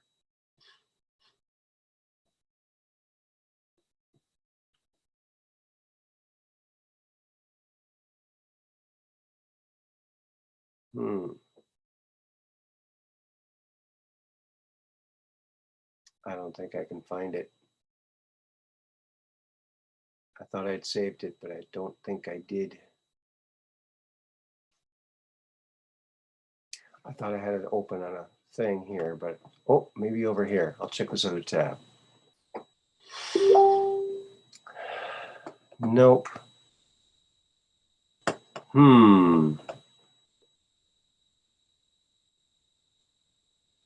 Maybe I shared it. No, I didn't. I didn't. Or did I? Let me check. Because I'd like to play that video. It would be kind of fun. I don't know if I'll get in trouble for doing that.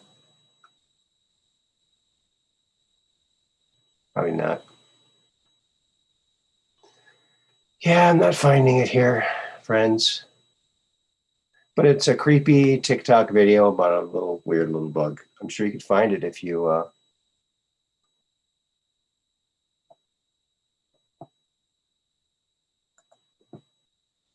Yeah, my phone is not working, friends. If someone's trying to call in on my phone, the phone is not working. The Zoom call is, but the phone isn't.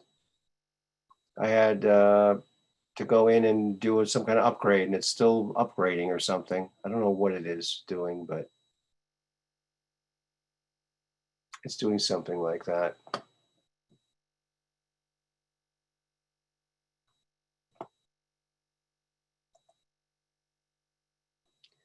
Yeah, seeing the "Don't Tread on Me" flag hanging from some of these airliners is very nice to see.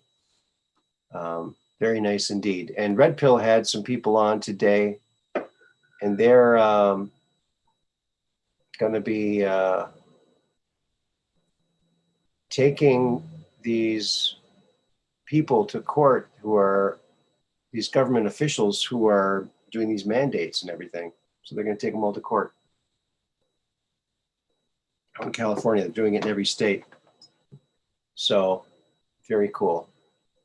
It's starting to happen, folks. Oh, and you know what? I had an idea, friends. I had an idea.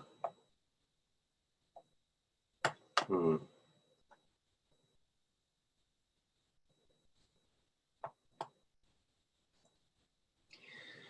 know how memes wake people up? And it's a glorious thing, right?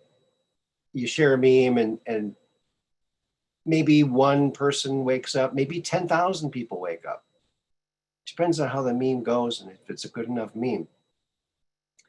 But here's my idea, and this has probably been done before. It's probably not an original idea, but there are a lot of people who aren't on the intranet, who aren't going to see these amazing memes. So when you see an amazing meme, one or two amazing memes or a handful of memes that you really like, print them out in printed form. Go and make yourself some copies as cheap as you can and do a paper storm all over town or wherever you live and post these memes up. Because memes, that's how we're going to change the world. And if they can't come to the memes can come to them. You know, telephone poles, you know, lawn yard signs, anything. and bulletin boards and hang up these memes, you know, because that might be, you know, someone's going to walk by and they go, whoa, yeah. Why are those two girls screaming at that cat? The cat always wins. Yeah, I saw a good one today on those. Very funny one.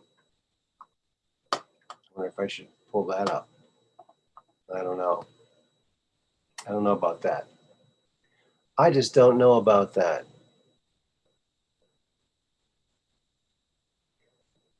Here's something that is also on that video from Mars, friends.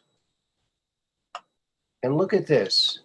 There's something here, and it's creating a lot of light shining from that area. That's not the sun coming over here and hitting. That's light coming from this source here. And it's shooting out that way. Isn't that interesting? I think that's just bizarre. Don't you think? Where's my thingamabobber?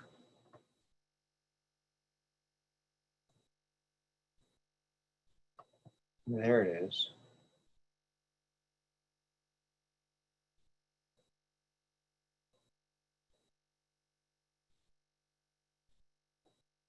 Yeah, it does look like something artificial there, doesn't it? Like, you know, have you ever seen those those farm equipment things out at night with the big floodlights on, you know? Maybe this is some kind of mining thing with the floodlights. I don't know.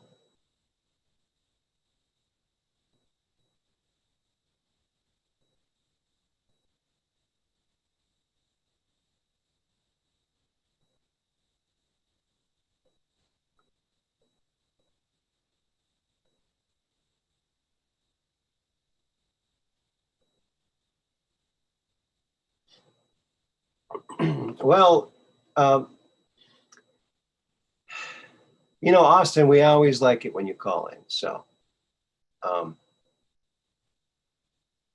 just know that I also heard today from one of the subscribers that they really like your voice, Austin, and it's a very soothing voice, and they like your voice. So that's good.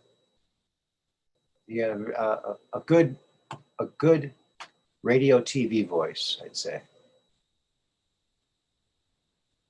Very much. And you say interesting things too. So there you go.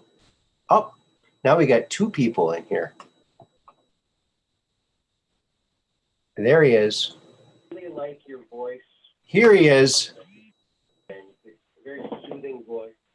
Hello? Mr. Hello? Austin. Austin, yes.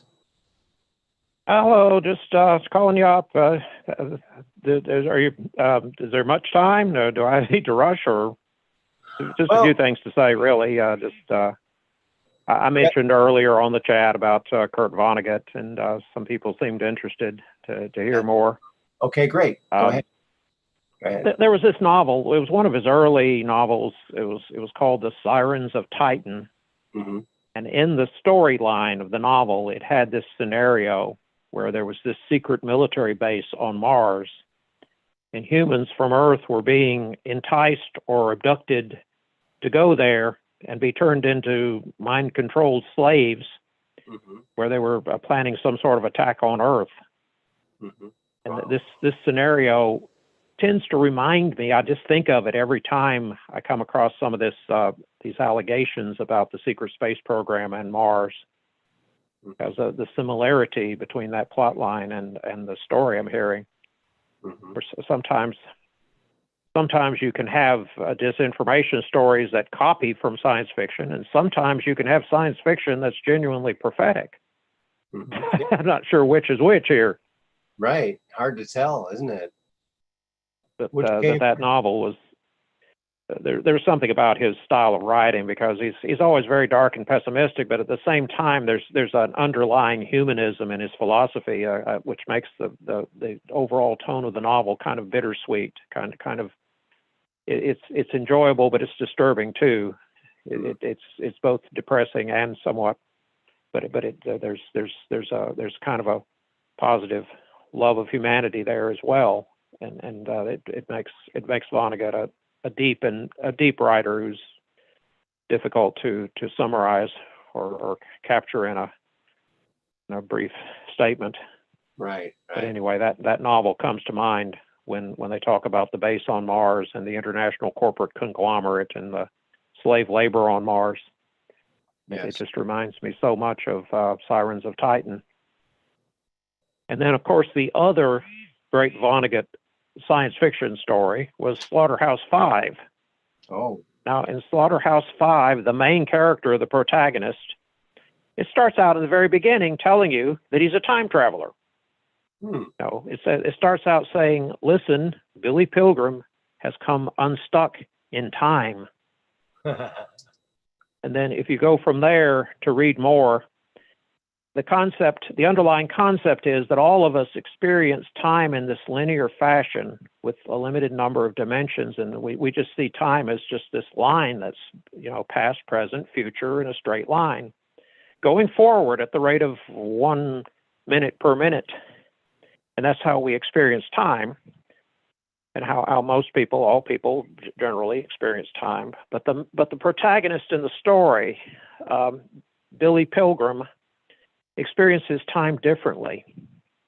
Billy Pilgrim is not stuck in time, he's unstuck.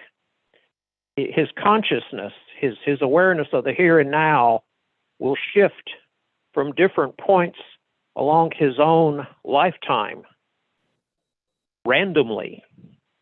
So 1 minute he's a baby in the cradle, and the next minute he's an old man. Wow. I mean, it just goes from point to point in his lifetime, and his consciousness is traveling. And of course, since I don't know, well, I didn't know, I suppose Andrew can explain one now, but at the time I read this, I had no regard whatever for time travel as something that was physically possible.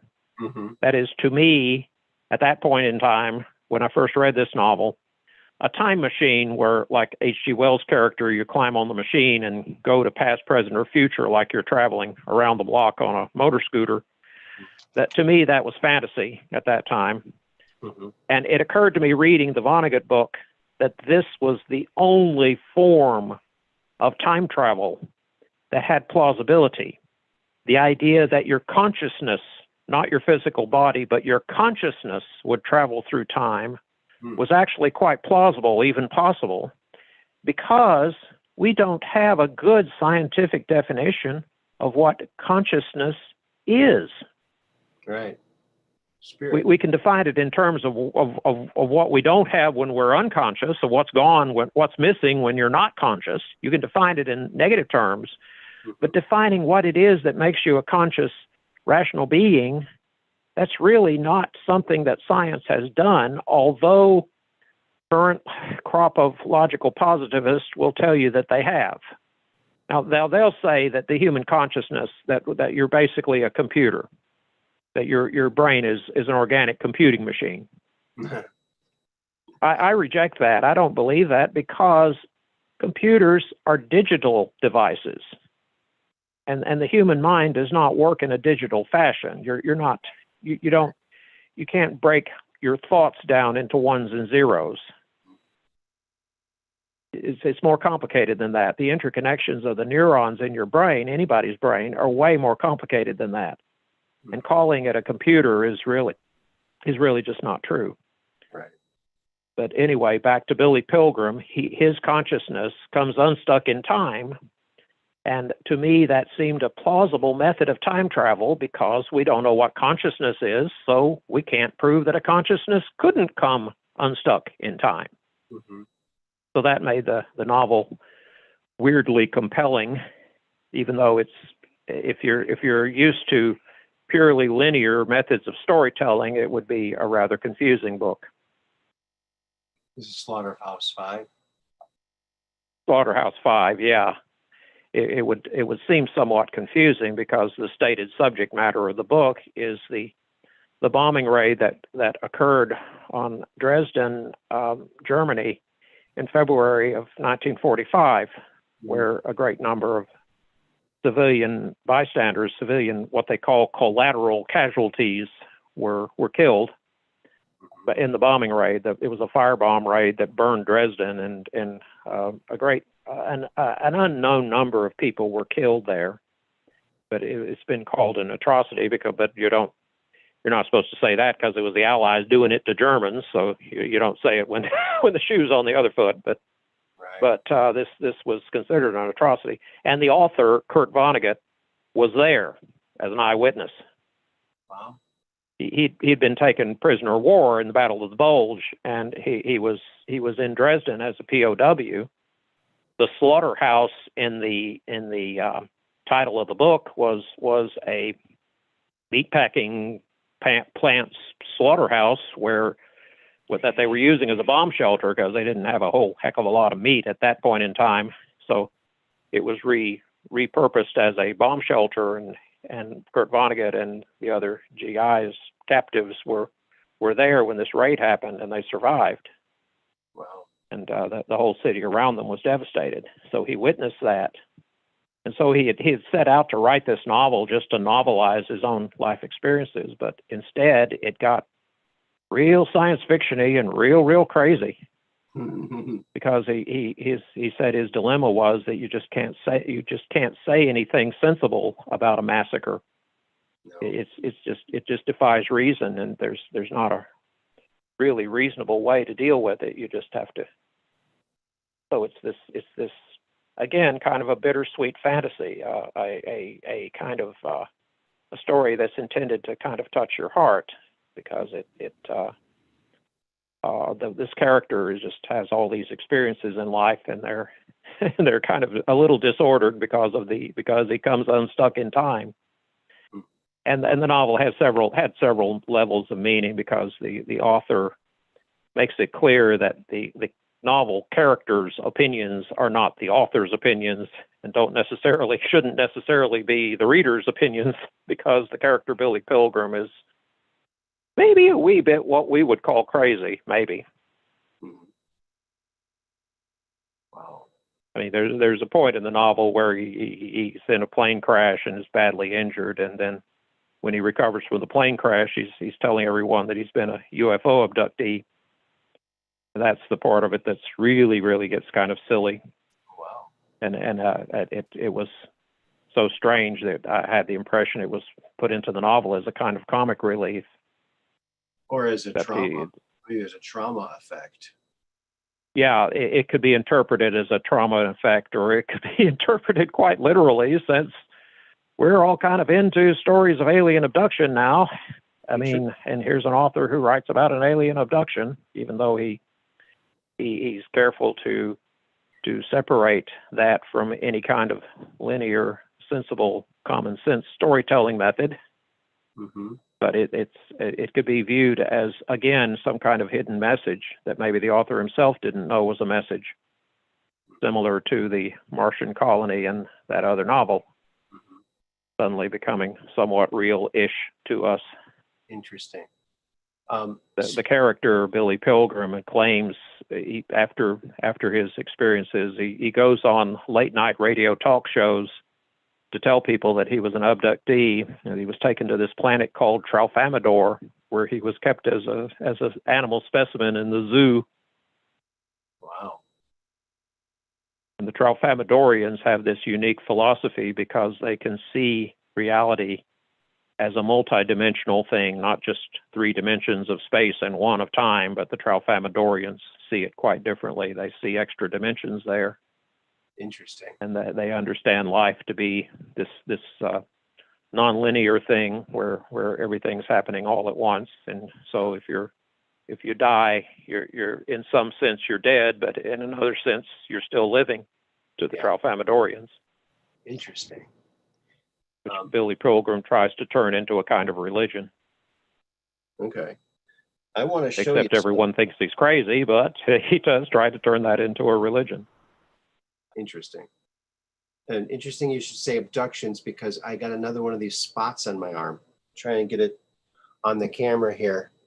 It's like a little bruise, like a little round bruise on my arm again. You know? Out of nowhere, it just appeared this morning.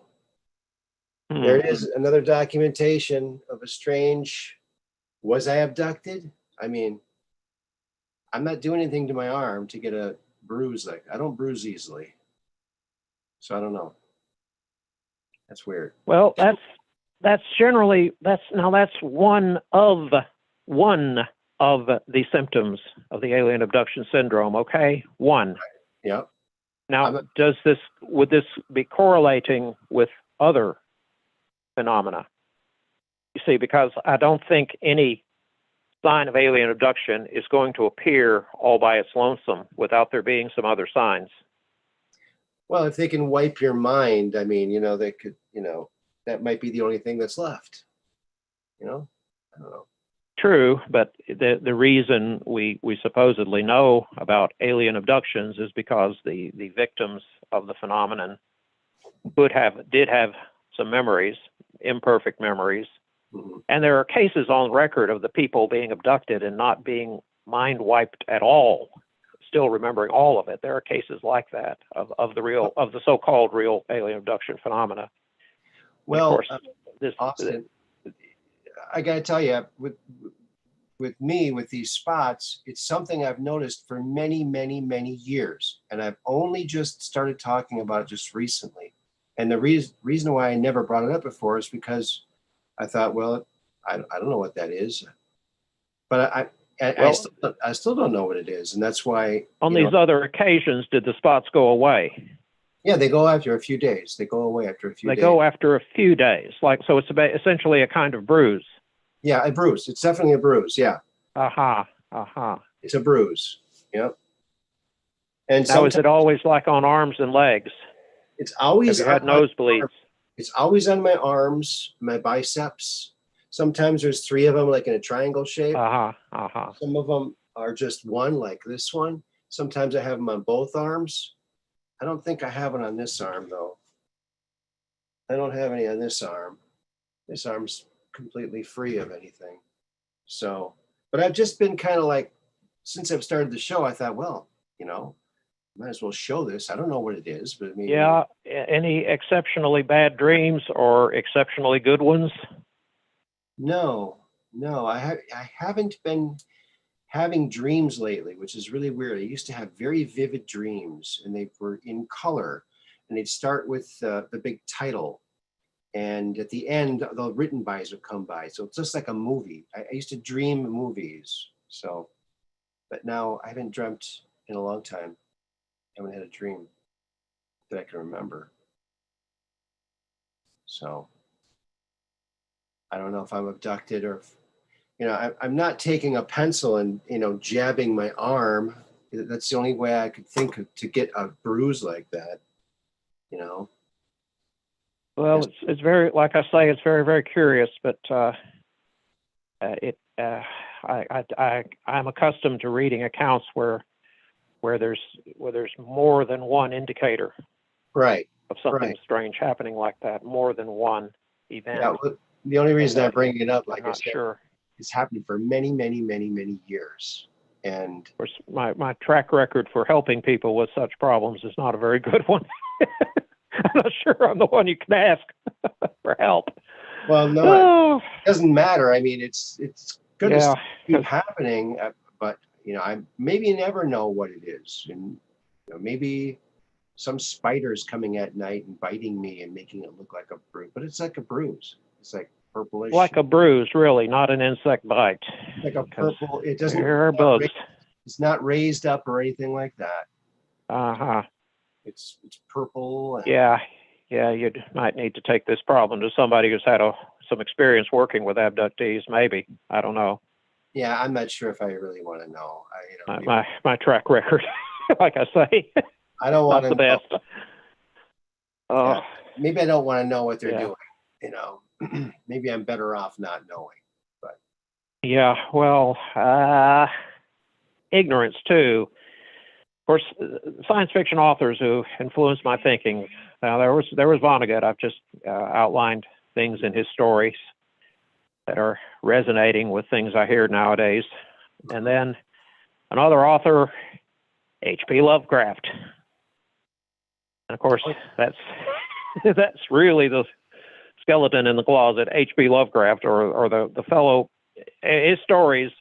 He would end stories begging the reader to not go any further, not investigate further, not ask more questions, not uncover this horrible hidden secret. Yet the story itself does all these things.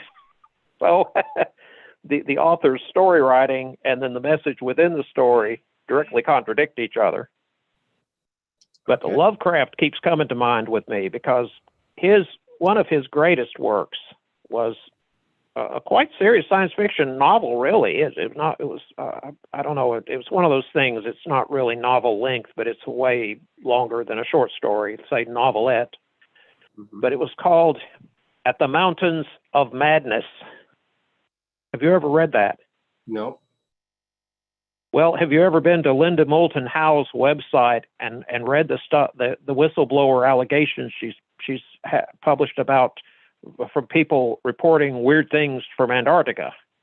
Yeah, I've seen one of her videos about that. Yeah. Yeah. Now this is a science fiction. This was published as a science fiction story, I think, in 1931. I could be incorrect about that date, but early on in a magazine called Amazing Stories, one of the greatest or great pulp magazines.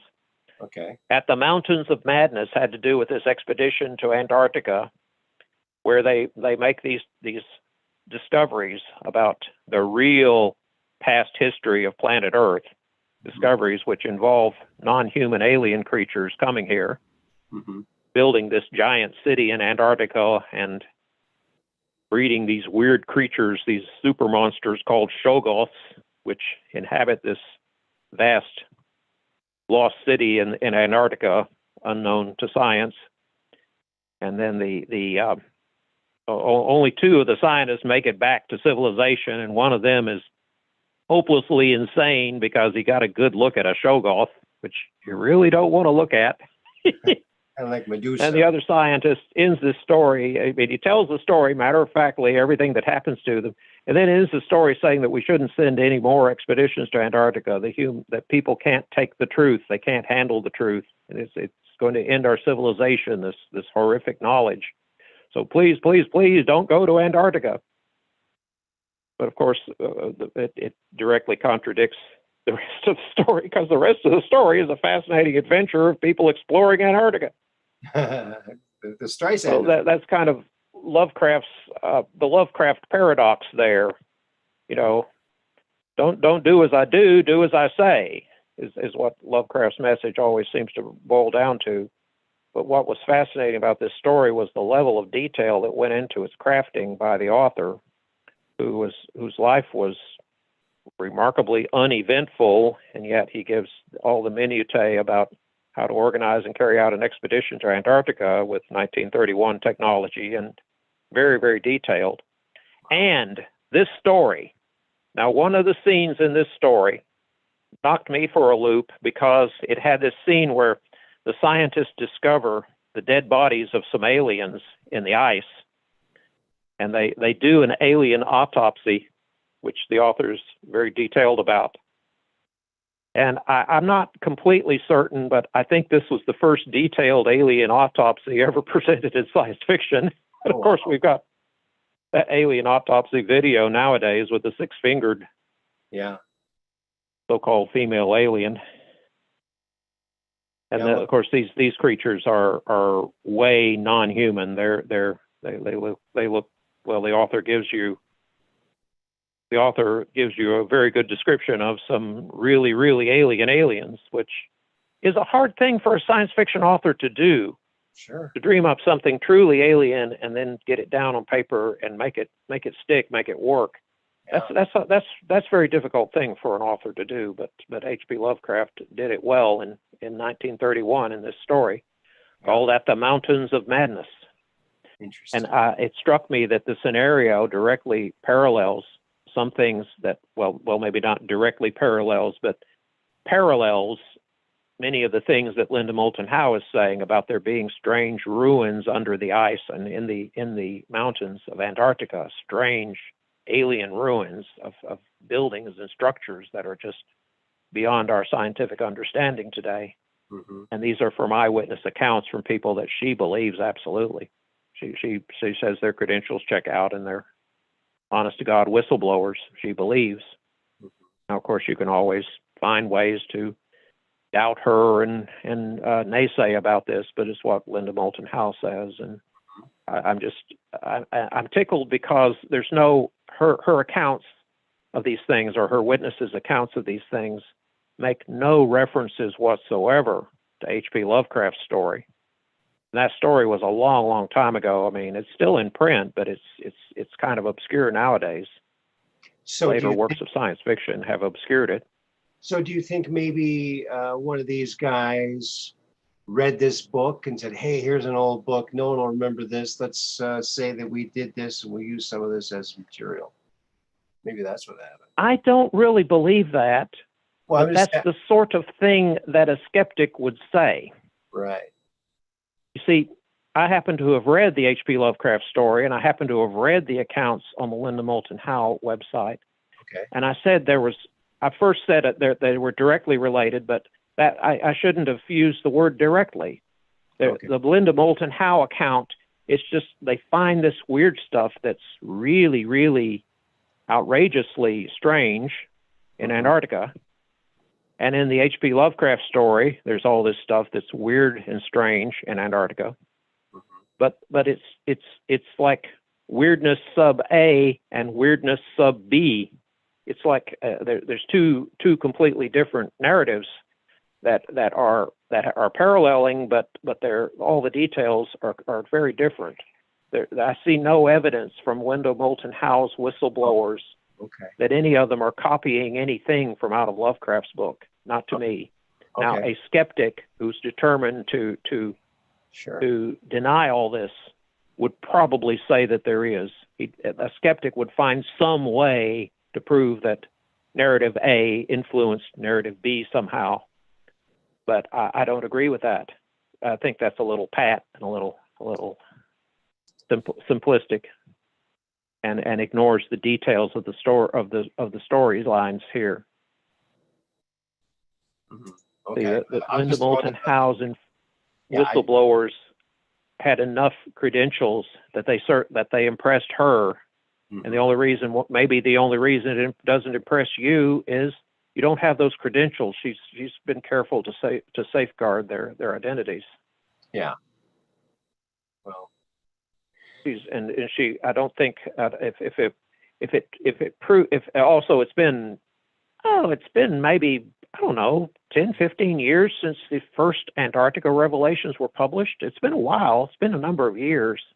Yeah. And if there was a serious flaw in the story, I think somebody would have found that by now. Instead, we're getting other weird stories out of Antarctica that kind of reinforce it. Yeah.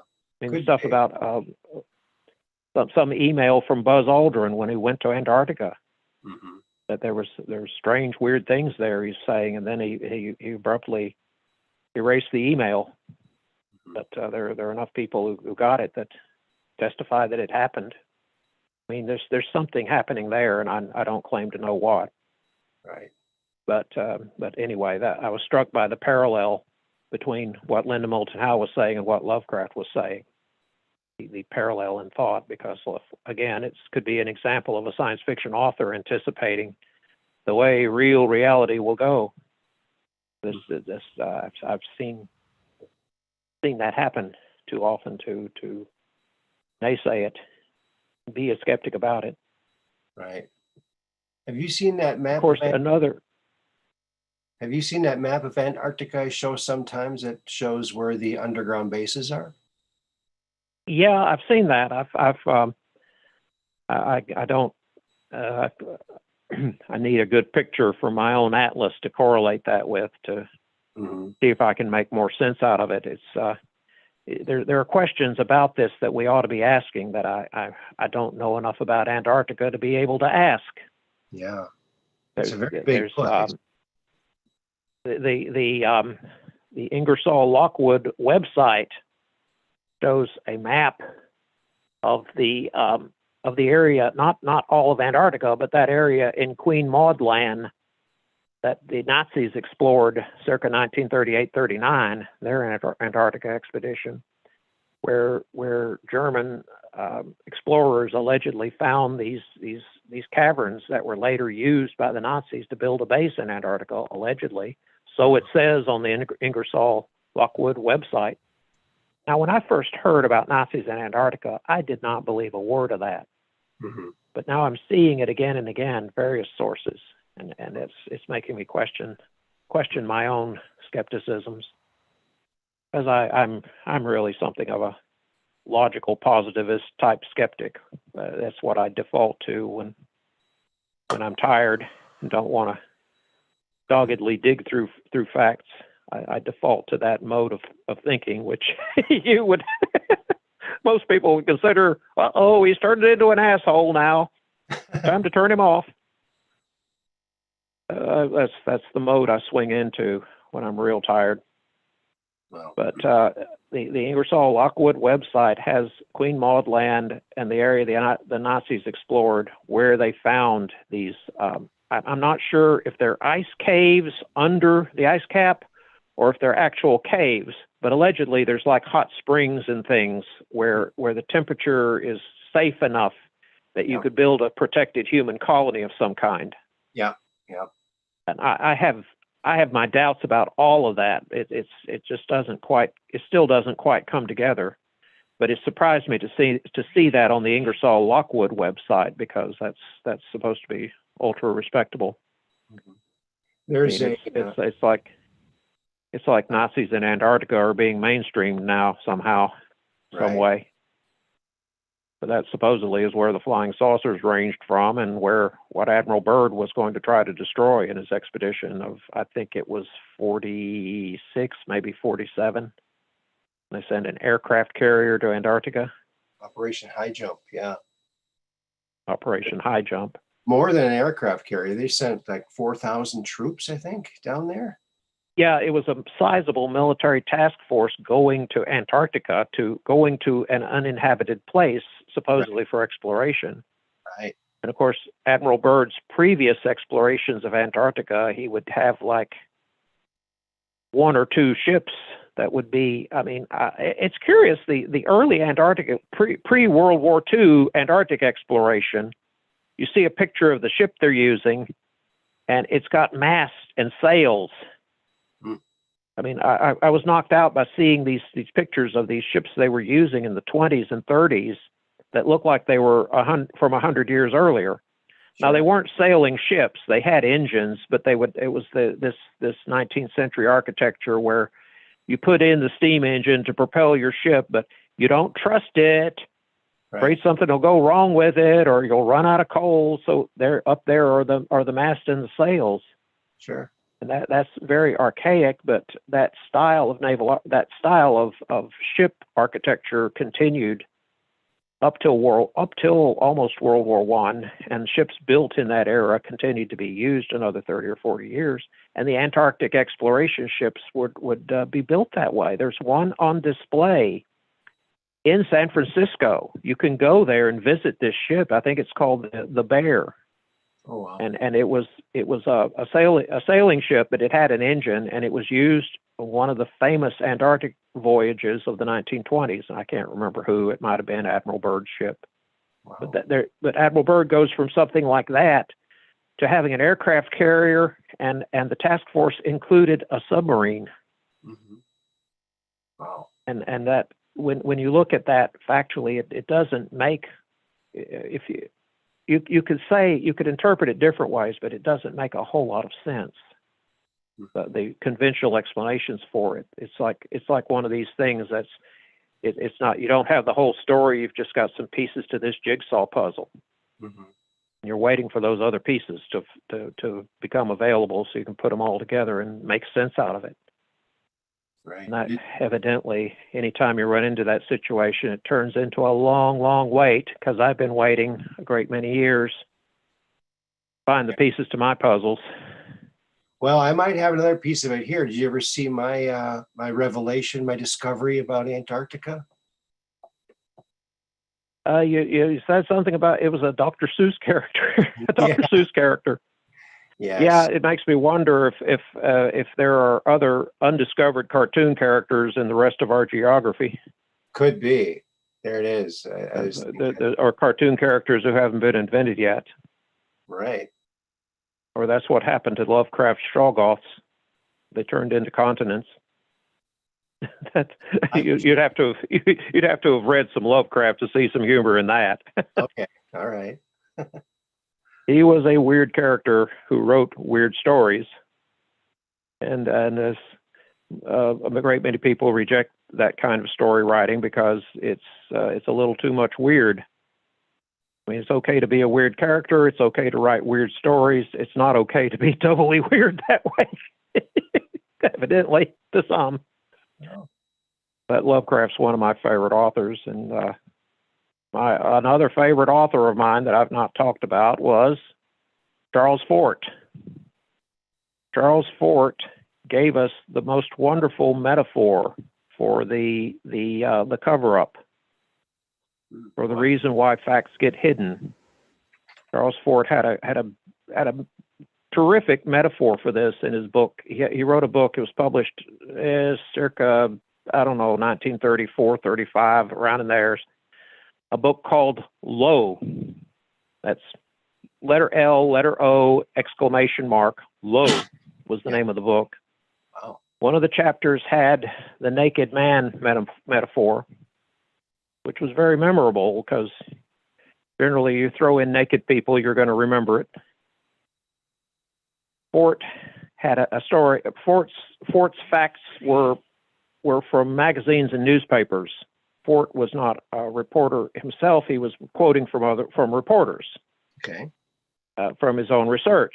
These were real news stories of things that we would now call paranormal. I don't know if that term existed when he was writing, but Fort had this story it was from a New York newspaper of a man arrested in Central Park. The police arrested this man because he was in public and he was stark naked, wasn't wearing a stitch of clothing. So the cops grab him and arrest him. And this story gets further complicated because the man did not speak any language that anyone was able to identify. They couldn't figure. The man spoke a language, but I mean, he was not deaf mute. He spoke, but his language was unrecognizable as a known language, which made it very difficult to communicate and find out why he was running around the park in his birthday suit. So the police have this guy in custody, and then the author, Charles Fort, asks a question. Okay, so the naked guy is in the park. The cops grab him. When the cops grab a naked guy in the park, what's the first thing they do? Handcuff him. Well, maybe, but Fort's suggestion was the first thing you do in a case like this, you've got to cover up those offending body parts that makes people so angry and uneasy. Okay. You've got to cover up. All right. The naked guy has to be covered. The cops will put an overcoat over him, or if nothing else can be found, they'll knot together handkerchiefs, but some way will be found to cover up the offending nakedness. Maybe so Fort says, Fort then goes, a mask. They could use a mask nowadays. Yeah, well, maybe. Maybe that's true. But Fort then says, okay, at a meeting of the scientists, the learned men of our culture, a naked fact startles the scientists. What's the first thing the scientist will do? Cover it up. They'll find a conventional-like explanation to cover it up with. They'll have to hide the nakedness of the naked fact with some kind of cover up, mundane explanation that reinforces the accepted paradigm of science. Yep. And like knotting together the handkerchiefs, they'll contrive something to cover it up. And Fort said that when you're covering up the naked man, the last question you have, the last thing anyone would concern themselves about is how well the cover-up fits. they're not going to tailor clothing for him that fits him perfectly. They'll throw on anything that covers up the offending nakedness. Sure. Anything. Mm-hmm. So the scientist trying to cover up inconvenient facts will cover those facts with explanations that don't really fit. Right. Because the nakedness has to be covered up. You've startled them and offended them with the nakedness of these facts, so they have to be covered up. Interesting. And that's Fort's explanation for why the paranormal is not respectable, not accepted. Well, Fort's explanation for why he's not popular with them. Well, I think that we're coming into an age now where, people have watched ancient aliens for 20 years or more. Pretty prepped. People are pretty prepped now to receive a little more of this information, and it won't be ridiculed. It's already starting to not be ridiculed because of some of these official, very nothing burgerish type admissions, but it's something. It's not nothing. It's having some kind of effect. I'll agree with you that something beats nothing. Something will beat further denials. I don't want to hear about swamp gas again or the weather balloons. Right. It's an interesting question too, Aaron. In your lifetime, how many times have you actually seen a weather balloon? Never. In pictures on the intranet, but not in real life. In my lifetime, I saw one research balloon. It wasn't really a weather balloon. It was a NASA research balloon had been released and came over my city, and I got a good look at it. I didn't have binoculars, but I could make it out. I could tilt my eyeglasses and get it kind of to focus better for my imperfect vision, and I could make out the balloon. I thought, at least I imagined, that I could even see the instrument package being suspended under that balloon. And it was quite remarkable. There was a kind of beauty to it because it was in the afternoon, and as the sun set, this balloon object continued to reflect the sunlight from beyond the curvature of the Earth. Okay. The red-orange sunlight was still reflecting off of this balloon after the sun had set. From my perspective, where I was standing, Mm-hmm. I thought that was quite pretty, quite beautiful, and quite remarkable.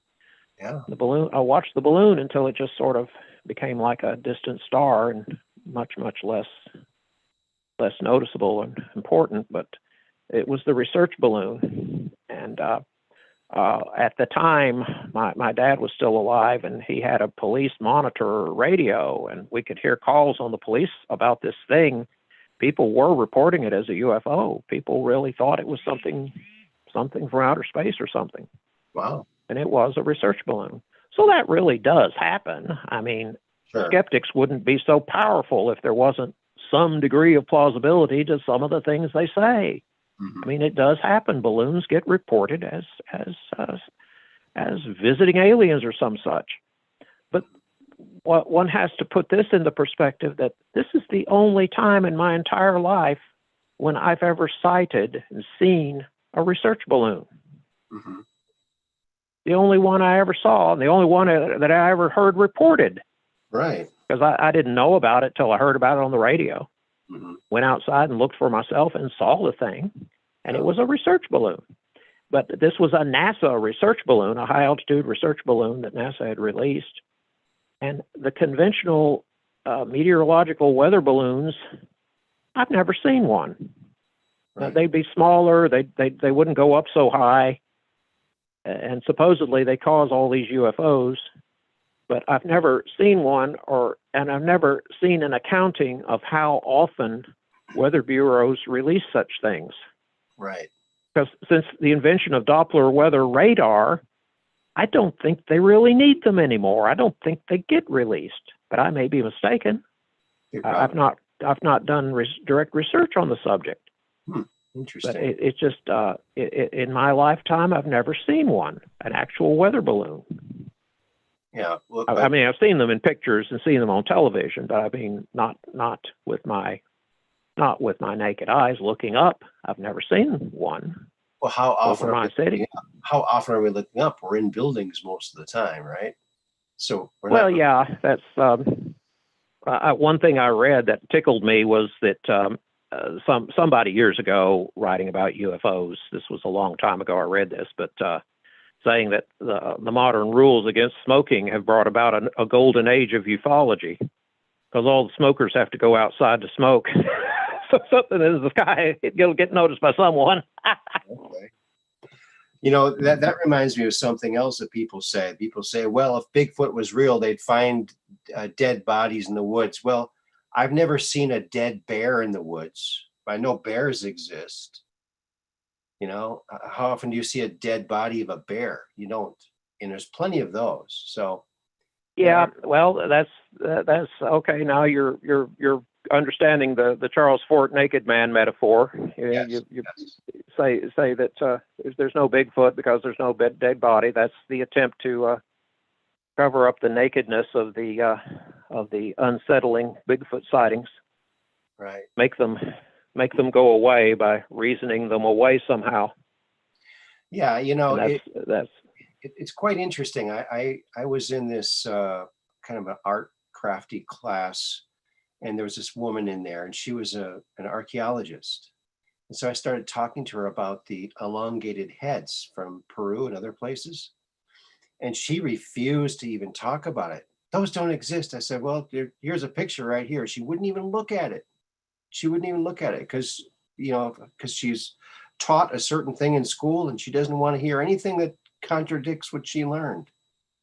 Yep, that's exactly what Fort was saying. The scientists are startled by a naked fact, so they'll cover it over somehow. Yeah.